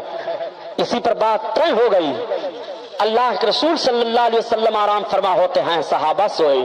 سرکار کے ایک صحابی ہیں، خواب دیکھتے ہیں کہ کوئی کہہ رہا ہے کہ اس طرح سے اذان کے الفاظ کہو، اللہ اکبر اللہ اکبر اللہ اکبر، اشہد ان لا الہ الا اللہ، اشہد ان لا الہ الا اللہ، اشہد ان محمد الرسول اللہ، اشہد ان محمد الرسول اللہ، حی علی الصلاۃ حی علی الصلاۃ حی علی الفلاح، اور اس کے بعد پھر لا الہ الا اللہ اللہ اکبر۔ اس طرح کوئی مجھ سے کہہ رہا ہے خواب میں۔ حضرت عمر فاروق اعظم فرماتے ہیں یہی خواب میں نے بھی دیکھا۔ تو جو پہلے صحابی غالباً حضرت زید ابن حارثہ ہیں یا کوئی اور صحابی ہیں، وہ اسی رات میں اٹھ کر کے سرکار کی بارگاہ میں دوڑے دوڑے آئے اور سرکار کو بیدار کیا، عرض کیا یا رسول اللہ میں نے یہ خواب دیکھا ہے، کوئی کہہ رہا ہے کہ نماز کے لیے ایسے اعلان کرو اللہ اکبر اللہ اکبر اللہ اکبر، اور پوری اذان یہ پڑھ گئے۔ سرکار بے حد خوش ہوئے، میرے آقا کی خوشی کی انتہا نہ رہی، جیسے سفیدہ سحر نمودار ہوا سرکار نے حضرت بلال کو بلایا، بلال، سرکار نے ان صحابی کو جنہوں نے خواب دیکھا تھا بھیجا، کہا جاؤ بلال کو تم بتاتے جاؤ، اور یہ زور زور سے وہ الفاظ دہراتے جائیں گے۔ حضرت بلال گئے اور حضرت بلال رضی اللہ تعالیٰ عنہ نے اذان دینا شروع کیا۔ یہ صحابی بتا رہے ہیں، حضرت بلال الفاظ کو دہراتے چلے جا رہے ہیں، تب تک حضرت عمر رضی اللہ تعالیٰ عنہ سنتے ہیں۔ وہ بیدار ہو کر کے دوڑے دوڑے سرکار کی بارگاہ میں آئے اور عرض کرتے ہیں یا رسول اللہ ہو بہو یہی خواب میں نے بھی دیکھا ہے، مگر رات میں یا رسول اللہ ادب کی بنیاد پر نہیں آیا کہ میرے آقا کے آرام میں خلل نہ پڑ جائے۔ حضرت فاروق اعظم نے تائید کی، صحابہ کو بڑی خوشی ہوئی، اذان کے الفاظ متعین کر دیے گئے، بلند آواز سے اس طرح سے نماز کے لیے اعلان کیا جائے۔ لغت میں اذان کے معنی ہی ہوتے ہیں اعلان کرنا، کسی چیز کے ادا کرنے کے لیے اعلان کرنا، یہ لغت میں اذان کا معنی ہی ہوتا ہے۔ اذان اسی لیے اس کو کہا جاتا ہے کہ نماز کے لیے اعلان کیا جاتا ہے۔ یہ قانون مدینہ طیبہ میں اللہ کے رسول صلی اللہ علیہ وسلم نے مرتب فرمایا، اذان دی جانے لگی۔ میرے سرکار صلی اللہ علیہ وسلم نظام اسلام نظام حیات دونوں مرتب کرتے چلے جا رہے ہیں۔ اللہ کے حبیب صلی اللہ تعالیٰ علیہ وسلم کی بارگاہ میں فوج در فوج لوگ داخل ہو رہے ہیں، اسلام میں آ کر کے شریک ہو رہے ہیں۔ آج فلاں قبیلہ کے لوگ آئے ہیں اسلام قبول کرنے کے لیے، آج فلاں قبیلہ کے لوگ آئے ہیں اسلام قبول کرنے کے لیے، آج فلاں قبیلہ کے لوگ آئے ہیں اسلام قبول کرنے کے لیے۔ ادھر تو اسلام کی تبلیغ ہو رہی ہے، اللہ کے رسول صلی اللہ علیہ وسلم صحابہ کی معیشت کو مضبوط فرما رہے ہیں۔ میرے سرکار جب ہجرت فرما کر کے آئے تو مہاجر جو صحابی تھے وہ سب چھوڑ چھاڑ کر کے مکہ سے آئے تھے، کسی کے پاس کچھ نہیں تھا۔ مدینہ طیبہ کے انصار کو سرکار نے اکٹھا کیا اور ایک دوسرے کا بھائی بنا دیا۔ تم اپنے مال تجارت سے آدھا انہیں دے دو، اگر کسی کے پاس 2 بیویاں ہیں تو ایک کو طلاق دے دو، ایک کو رکھو، ایک کو اپنے بھائی کو دو، اگر تمہارے پاس 4 مکان ہیں تو اپنے بھائی کو دے دو۔ مواخات میرے سرکار نے قائم فرما دیا۔ ایسی مثال کون پیش کرے گا؟ وہ مہاجر تھے، گھر بار سب چھوڑ چھاڑ کر آئے تھے، گھبراہٹ ہو رہی تھی، لیکن جب اللہ کے رسول نے بھائی چارگی کی رسی میں جکڑ دیا تو صحابہ کا جوش بڑھ جاتا ہے، ان کی معیشت مضبوط ہوتی چلی جا رہی ہے، وہ مضبوط ہوتے چلے جا رہے ہیں۔ اللہ کے رسول صلی اللہ تعالیٰ علیہ وسلم کی بارگاہ میں جب آپ ہجرت فرما کر کے آئے تو 7 مہینہ کے بعد حضرت عائشہ صدیقہ رضی اللہ تعالیٰ عنہ کی رخصتی ہوئی، وہ بارگاہ رسالت میں پہنچے۔ مدینہ طیبہ میں میرے سرکار جب ہجرت فرما کر آئے تو یہودی ایک بات اور مشہور کر دیے تھے، معلوم ہے؟ یہودیوں نے کہا کہ مسلمانوں کی عورتوں پر ہم لوگوں نے جادو کر دیا ہے، اب ان کی عورتوں کو بچے نہیں پیدا ہوں گے۔ تو سب گھبرا گئے، معاذ اللہ رب العالمین، ذہن میں وسوسہ آنے لگا۔ ان لوگوں نے کہا ہم لوگوں نے جادو کر دیا ہے، ان کی عورتیں آکرا ہو گئی ہیں، باج ہو گئی ہیں، بچے نہیں ہوں گے۔ اللہ اکبر! حضرت عبداللہ ابن مسعود رضی اللہ تعالیٰ عنہ ہیں، ان کی پیدائش پہلے ہوتی ہے۔ جب یہ پیدا ہوئے تو صحابہ نے نعرہ لگایا، سب سے پہلے ہجرت کے بعد ان کی ولادت بسعادت ہوتی ہے۔ ماں گود میں لے لیتی ہیں، سرکار کی بارگاہ میں لا کر کے حضرت عبداللہ کو پیش کر دیا، یا رسول اللہ میرا بچہ ہے۔ آقا نے اپنی گود میں لے کر کے سینے سے لگا لیا، کھجور منگایا، سرکار نے اس کو اپنے منہ میں رکھ کر کے چبایا، اور جب خوب نرم ہو گیا کھجور تو سرکار نے عبداللہ کے منہ میں ڈالا اور اپنا لعاب شریف ڈالا، اور سرکار نے سر پر ہاتھ پھیرا، برکت کی دعائیں دے دی۔ پتہ یہ چلا یہیں سے نظام حیات مرتب ہو رہا ہے کہ اگر کسی کے گھر کوئی بچہ پیدا ہو تو سب سے پہلے کسی صالح اور نیک آدمی کا جھوٹا اس کے منہ میں ڈالا جائے تاکہ اس کا اثر پڑے۔ رسول اللہ نے اپنے دہانے پاک سے ان کے منہ میں کھجوروں کو کوچ کر کے ڈالا تھا، اور حضرت عبداللہ کے پیٹ میں سب سے پہلے جو غذا جاتی ہے وہ رسول اللہ کا لعاب شریف ہے، اور سرکار کے دہانے مبارک سے نکلے ہوئے کھجور نرم نرم ہیں۔ وہ سرکار کا دہنے پاک، اللہ اکبر، جس کے تعلق سے اعلیٰ حضرت فرماتے ہیں وہ دہن جس کی ہر بات وہی خدا یا رسول اللہ،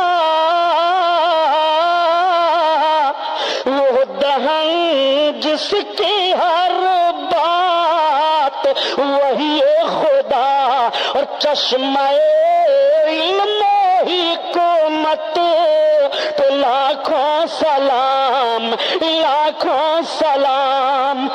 دستور حیات میرے سرکار نے مرتب فرمایا کہ نہیں، کیا آج آپ کے گھر میں جب بچہ پیدا ہوتا ہے تو صالح آدمی کو تلاش کر کے یہ طریقہ ادا کرتے ہو کہ نہیں؟ رسول اللہ کا فرمان ہے، میرے سرکار نے عمل بھی کیا کہ جب حسن و حسین پیدا ہوئے تو ایک کان میں اذان دی جاتی ہے، دوسرے کان میں تکبیر کہی جاتی ہے، بال اتار کر کے عقیقہ کیا جاتا ہے، صدقہ کیا جاتا ہے۔ رسول کونین نظام حیات بھی مرتب فرما رہے ہیں، نظام اسلام بھی مرتب فرما رہے ہیں۔ اللہ تعالیٰ نے قرآن میں فرمایا قل یا ایھا الناس انی رسول اللہ علیکم جمیعا، اے محبوب تم فرما دو میں ساری کائنات کے لیے رسول بن کر آیا ہوں۔ میرے آقا ساری کائنات کے لیے رسول بن کر آئے ہیں۔ ہندوستان کے لوگ بھی سوچیں جو کلمہ نماز روزہ قرآن کی مخالفت پر ہر دم اڑے رہتے ہیں، مسجدیں نہ بنائی جائیں پوری طاقت یہ لگاتے ہیں، مسجدیں نہ بنائی جائیں حالانکہ مسجدیں تعمیر ہو رہی ہیں، قرآن نہ پڑھا جائے حالانکہ قرآن پڑھا جا رہا ہے، اسلام نہ پھیلے اسلام پھیلتا چلا جا رہا ہے، جہاں دیکھیے وہی اسلام بڑھتا چلا جا رہا ہے۔ اسلام کی فطرت میں قدرت نے لچکتی ہے، یہ اتنا ہی ابھرے گا جتنا اسے دباؤ گے۔ رسول اللہ صلی اللہ تعالیٰ علیہ وسلم اسلام کی نشر و اشاعت مدینہ کی سرزمین پر کر رہے ہیں۔ پھر تیسری جنگ کون سی ہوئی؟ ذرا جنگوں کا نقشہ تو آپ سامنے رکھیے۔ اسی لیے میں نے عرض کیا کہ خدا کی قسم 63 سالہ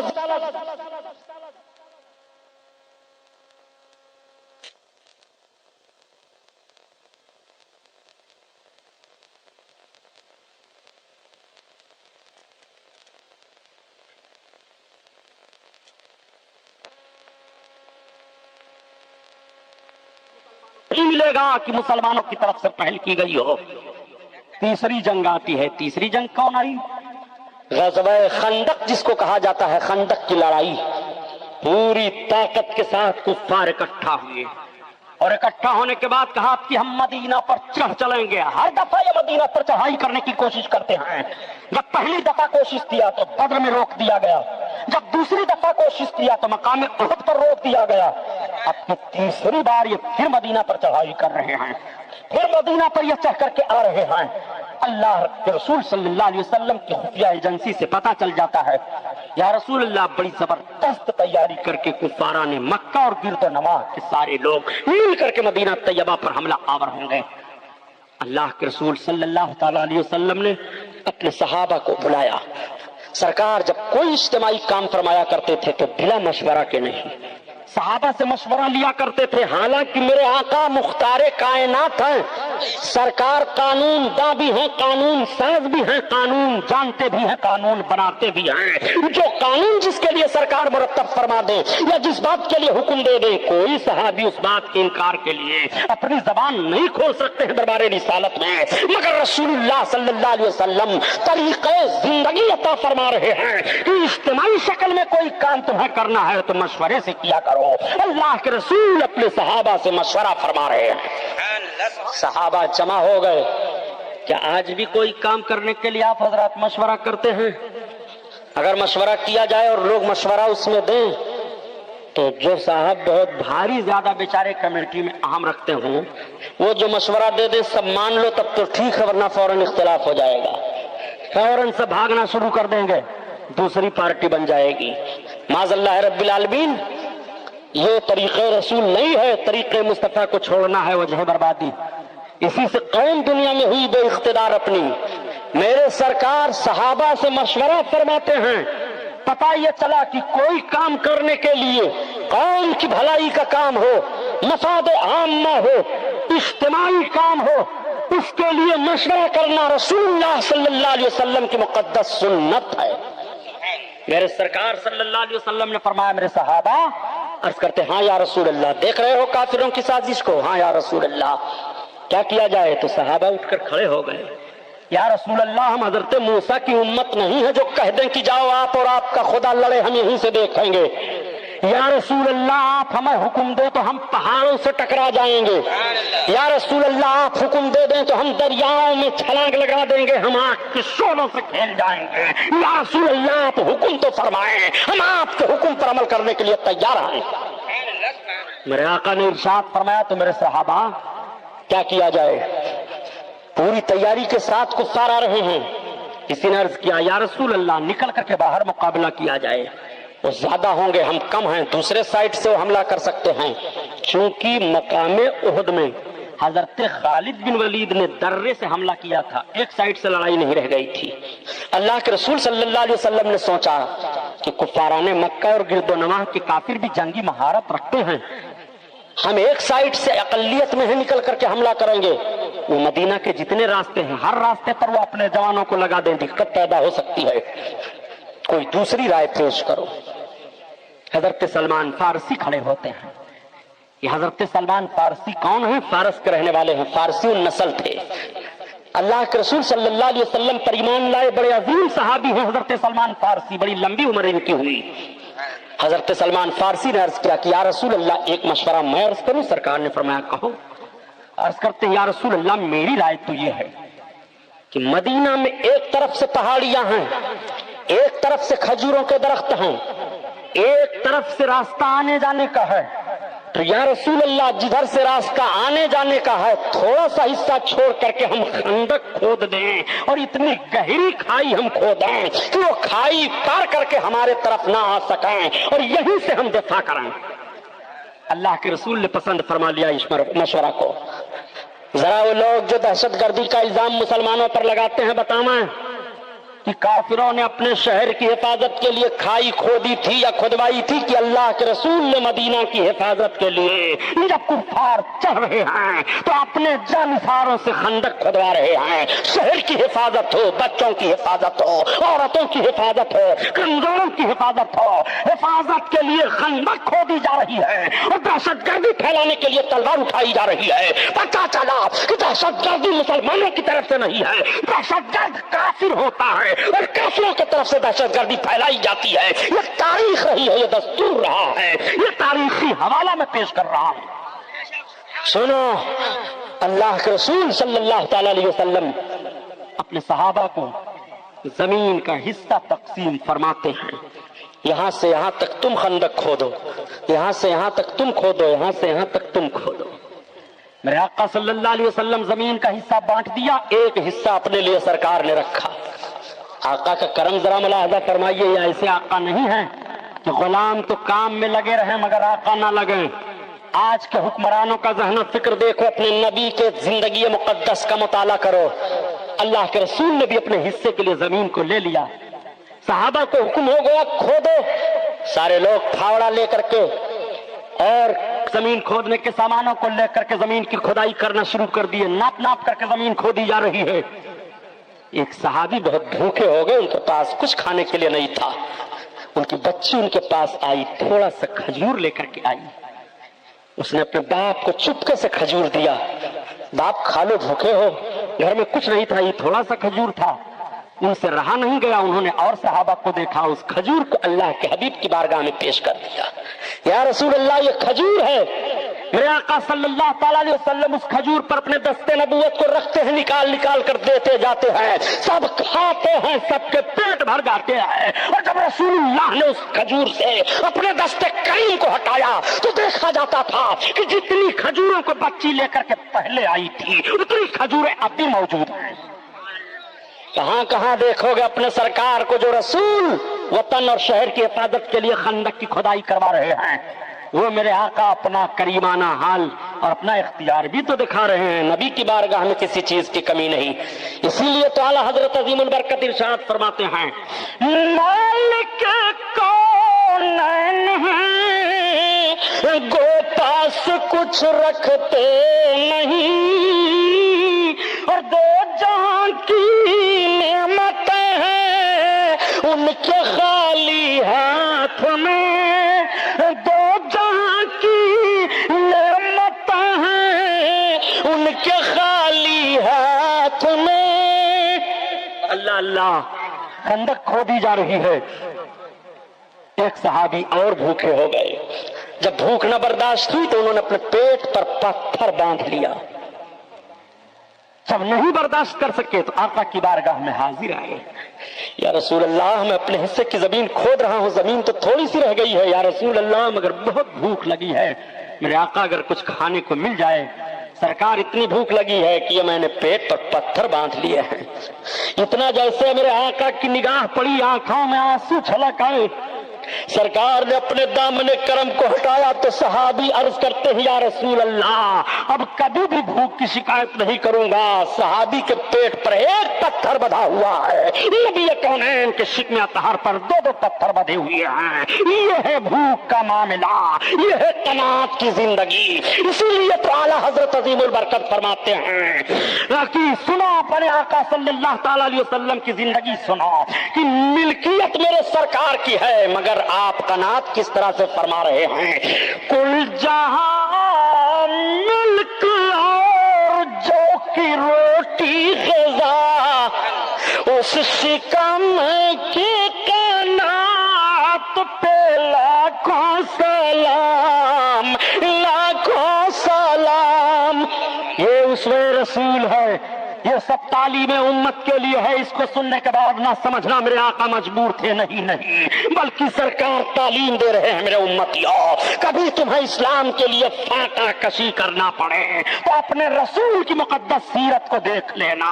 نبی کونین نے ہر پہلو پر عمل کر کے بتا دیا ہے تاکہ کسی امتی کو دل شکنی نہ ہونے پائے. وہ ہر موڑ پر اپنے پیغمبر کی سیرت دیکھ جائے. میدان میں ہو تو نبی کی سیرت دیکھ لے، اپنے مکان میں ہو تو نبی کی سیرت دیکھ لے، تجارت کے ماحول میں ہو تو نبی کی سیرت دیکھ لے، ملک کی حفاظت میں ہو تو نبی کی سیرت دیکھ لے، دشمن کے مقابلے میں ہو تو نبی کی سیرت دیکھ لے. اس لیے رسول اللہ اپنی مکمل زندگی پاک کو امتیوں کے لیے پیش کر رہے ہیں کہ ان کا رب ان کے لیے ارشاد فرماتا ہے قل یا ایھا الناس انی رسول اللہ علیکم جمیعا. اے محبوب فرما دو میں تم سب کی طرف اللہ کا رسول بن کر کے آیا ہوں. میرے آقا صلی اللہ تعالی علیہ وسلم کی مقدس سیرت دیکھو. حضرت جابر رضی اللہ تعالیٰ عنہ نے دیکھا، وہ اپنے گھر گئے، کھودنا بند کر دیا. بیگم کہاں ہے؟ گھر کچھ ہاں ہے. کیا ہے؟ 1.5 سیر جو ہے. ہاں جلدی سے آٹا بناؤ. کیا بات ہے؟ اللہ کے رسول بہت بھوکے ہیں، میں سرکار کی دعوت لینا چاہتا ہوں. حضرت جابر کے گھر ایک جانور تھا. اس چھوٹے سے جانور کو آپ نے ذبح کر دیا، اس کی بوٹیاں بنائی اور ہانڈی میں رکھ دیا. بیگم کہاں؟ آٹا گوندھ کر کے تیار رکھو، میں سرکار کو دعوت دینے جا رہا ہوں. آپ کی بیوی نے کہا تو زمین کھودنے والے تو کافی ہیں صحابہ، اور ہمارے گھر 1.5 سیر ہی جو کا آٹا ہے، گوشت تو آپ ہی بنا رہے ہیں، ذرا دیکھ کر کے جائیے گا، دعوت دیجیے گا. اس لیے کہ عورت کا مزاج ہوتا ہے کہ گھر کے کھانے کی تعریف ہو تو عورت خوش ہوتی ہے، گھر میں کھانے کی کمی ہو جائے تو دقت عورت کو ہوتی ہے، بے عزتی اس کی ہوتی ہے. یہ عورت کی فطرت ہے. چنانچہ انہوں نے کہا کہ آپ دیکھ کر کے گھر کا سارا معاملہ جا رہے ہو. کہا ٹھیک، گھبراؤ نہیں. یہ گئے سرکار کی بارگاہ میں پہنچے. یا رسول اللہ، میرے آقا نے فرمایا جابر کہو کیا حال ہے؟ سرکار میرے پاس 1.5 سیر جو تھا، ایک جانور تھا، اس کو ذبح کر دیا ہوں. میری بیوی آٹا تیار کر رہی ہیں، حضور آپ کی دعوت ہے اور سرکار آپ جس کو سمجھے مناسب لے لیں. میرے آقا نے ارشاد فرمایا خندق کھودنے والوں، خندق بند کرو کھودنا، چلو سب کی دعوت ہے جابر کے گھر. اب حضرت جابر سوچنے لگے کہ یا اللہ، چلتے چلتے بیوی نے بتا دیا تھا، میں نے تو سرکار کو دعوت دی اور یہ عرض کیا، اور آقا سب کو دعوت دے رہے ہیں، مگر اب کریں کیا؟ سرکار کا حکم ہے. کچھ نہیں بول رہے ہیں. میرے آقا صلی اللہ علیہ وسلم پورے صحابہ کی جماعت کو لے کر کے جابر کے گھر جا رہے ہیں. جب گھر پہنچے تو بیوی نے جھانک کر کے دیکھا. حضرت جابر جیسے گھر میں پہنچے، کہا تو آپ نے تو میری عزت لے لی. کہا کیا؟ کہا میں نے بتا دیا تھا کہ 1.5 سیر جو ہے اور جانور آپ ہی نے ذبح کیا ہے، اور سرکار کو دعوت دیجیے گا اور جس کو سرکار سمجھیں گے. کہا تو یہی تو ہوا معاملہ، ہم نے سرکار کو دعوت دی اور سرکار نے سب کو دے دی ہے. تو نیک پاک تینت بیوی تھی، انہوں نے کہا پھر ہم کو کوئی غم نہیں، ہماری ذمہ داری ہے سرکار کو کھلانا، اور سرکار نے جس کو دعوت دی ہے ان کی ذمہ داری ہے سب کو کھلانا. آقا نے ارشاد فرمایا جابر ہاں یا رسول اللہ لاؤ آٹا لاؤ. آٹا لایا گیا, گوندھا ہوا آٹا سامنے رکھ دیا جاتا ہے. سرکار نے اپنا لعاب شریف لیا, تھوک اور آٹے میں ڈال دیا. فرمایا جابر کہاں؟ ہاں لے جاؤ اپنی بیوی سے کہہ دو اور عورتوں کو بلا لے اور گوندھ کر کے آٹا روٹی تیار کریں. اب یہیں پر آپ رک جائیے تھوڑا سا. میرے سرکار نے اپنا لعاب کیوں آٹے میں ڈالا؟ تھوک پانی منگا کر کے ڈال دیتے, ہاتھ ہی سرکار رکھ دیتے, برکت ہو جاتی آٹے پر. تھوک کیوں ڈال رہے ہیں؟ ذرا آپ اپنے بیگم کو کہہ دیجئے لا تو اپنا ہاتھ کر میں تھوکتا ہوں, چاٹ تو مارے گی ایک تھپڑ. بٹ بیوقوف کہیں گے, پیار محبت کا معاملہ ہی تھوڑا ہے کہ تمہارے تھوک کو میں چاٹوں. بہت دم بھرتے ہو کہ جیسے ہم نبی ہیں ایسے رسول اللہ ہیں, معاذ اللہ. ذرا جملے پر غور فرمائیے کہ جو مولوی صاحب کتاب پڑھتے ہیں تو پڑھتے ہیں. ایک کتاب میرے سامنے سے گزری تو اس میں لکھا تھا, جیسے میں کھولا تو اس میں پہلا جو جملہ لکھا تھا, اور رسول اللہ صلی اللہ علیہ وسلم ایک معمولی انسان تھے, معاذ اللہ رب العالمین. کتاب ادھر رکھ دیا, سوچنے لگا کہ ایسے قلم توڑ دیے جائیں, ایسے ہاتھ کاٹ لیے جائیں, ایسے ذہن و فکر کو آگ لگا دی جائے, کیا کیا جائے؟ الہی ماجرا کیا ہے, قیامت کیوں نہیں آتی؟ یہ ظالم نبی کی سیرت پڑھتے ہیں. اللہ کے رسول صلی اللہ علیہ وسلم نے اپنا لعاب شریف کیوں ڈالا؟ ہاتھ لگا دیتے آٹے میں برکت ہو جاتی. پانی منگا کر کے ڈال دیتے, آٹا پانی سے گوندھا جاتا, کسی کو آر بھی نہ گزرتا. نبی دکھا رہے ہیں دیکھو میرے دیوانوں کو, میرے دیوانے میرے لعاب سے کتنی محبت کر رہے ہیں, تو مصطفیٰ کے خون سے ان کو کتنی محبت ہوگی. رسول اللہ نے ثابت کر دیا اور صحابہ نے بھی ثابت کر دیا, یا رسول اللہ آپ کے ہر ادا, ہر دستور, ہر قانون سے ہمیں محبت ہے. رسول اللہ کا لعاب شریف ہے, پانی میں ڈال دے تو پانی میٹھا ہو جائے, اور آٹے میں ڈال دے تو آٹا بڑھ جائے. وہ آٹا جس کے پیٹ میں گیا ہے کبھی پیٹ میں بیماری نہیں ہوئی ہے, سب کا تھوک تھوک ہے, مگر رسول اللہ کا تھوک نور ہے, نور ہے. اللہ اکبر. قل یا ایھا الناس انی رسول اللہ علیکم جمیعا. اے محبوب تم فرما دو کہ میں تم سب کی طرف اللہ کا رسول بن کر آیا ہوں. یہی سے انشاءاللہ بیان کل ہوگا اور فتح مکہ بیان کیا جائے گا انشاءاللہ تعالی. آپ تشریف لائیں کل اور وقت سے آ جایا کریں. یہ محفل نور زندہ باد. پائندہ بار یہ کتابیں آئی ہیں